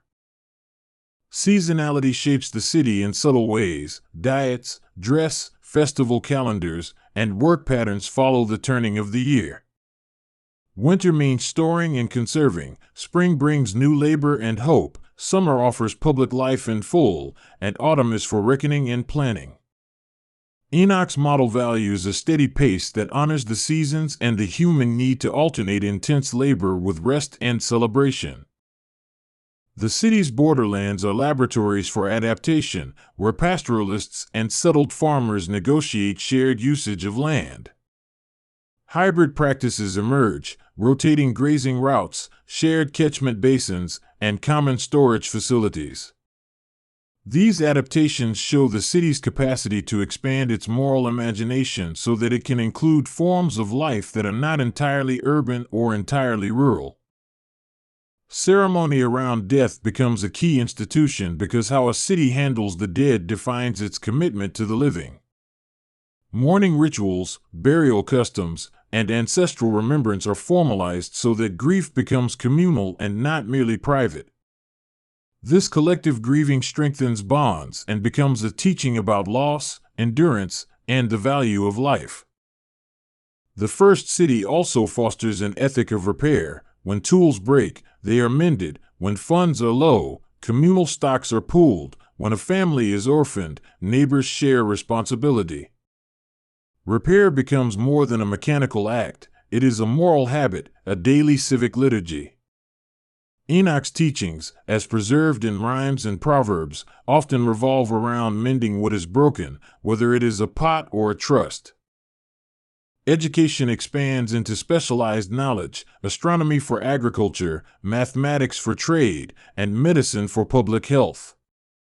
Schools form of a kind, informal at first and then more sustained, taught by elders who combine practical skill with moral instruction. These institutions ensure that the city's knowledge is cumulative and resilient. Trade diasporas emerge as the city's merchants settle in distant towns, becoming cultural emissaries who carry homestyle, law, and story. These diasporas are living proof that the city's influence does not end at its walls, it radiates outward and returns changed. Enoch's first city, in legend, projects itself through such networks, making its moral practices part of a larger human conversation.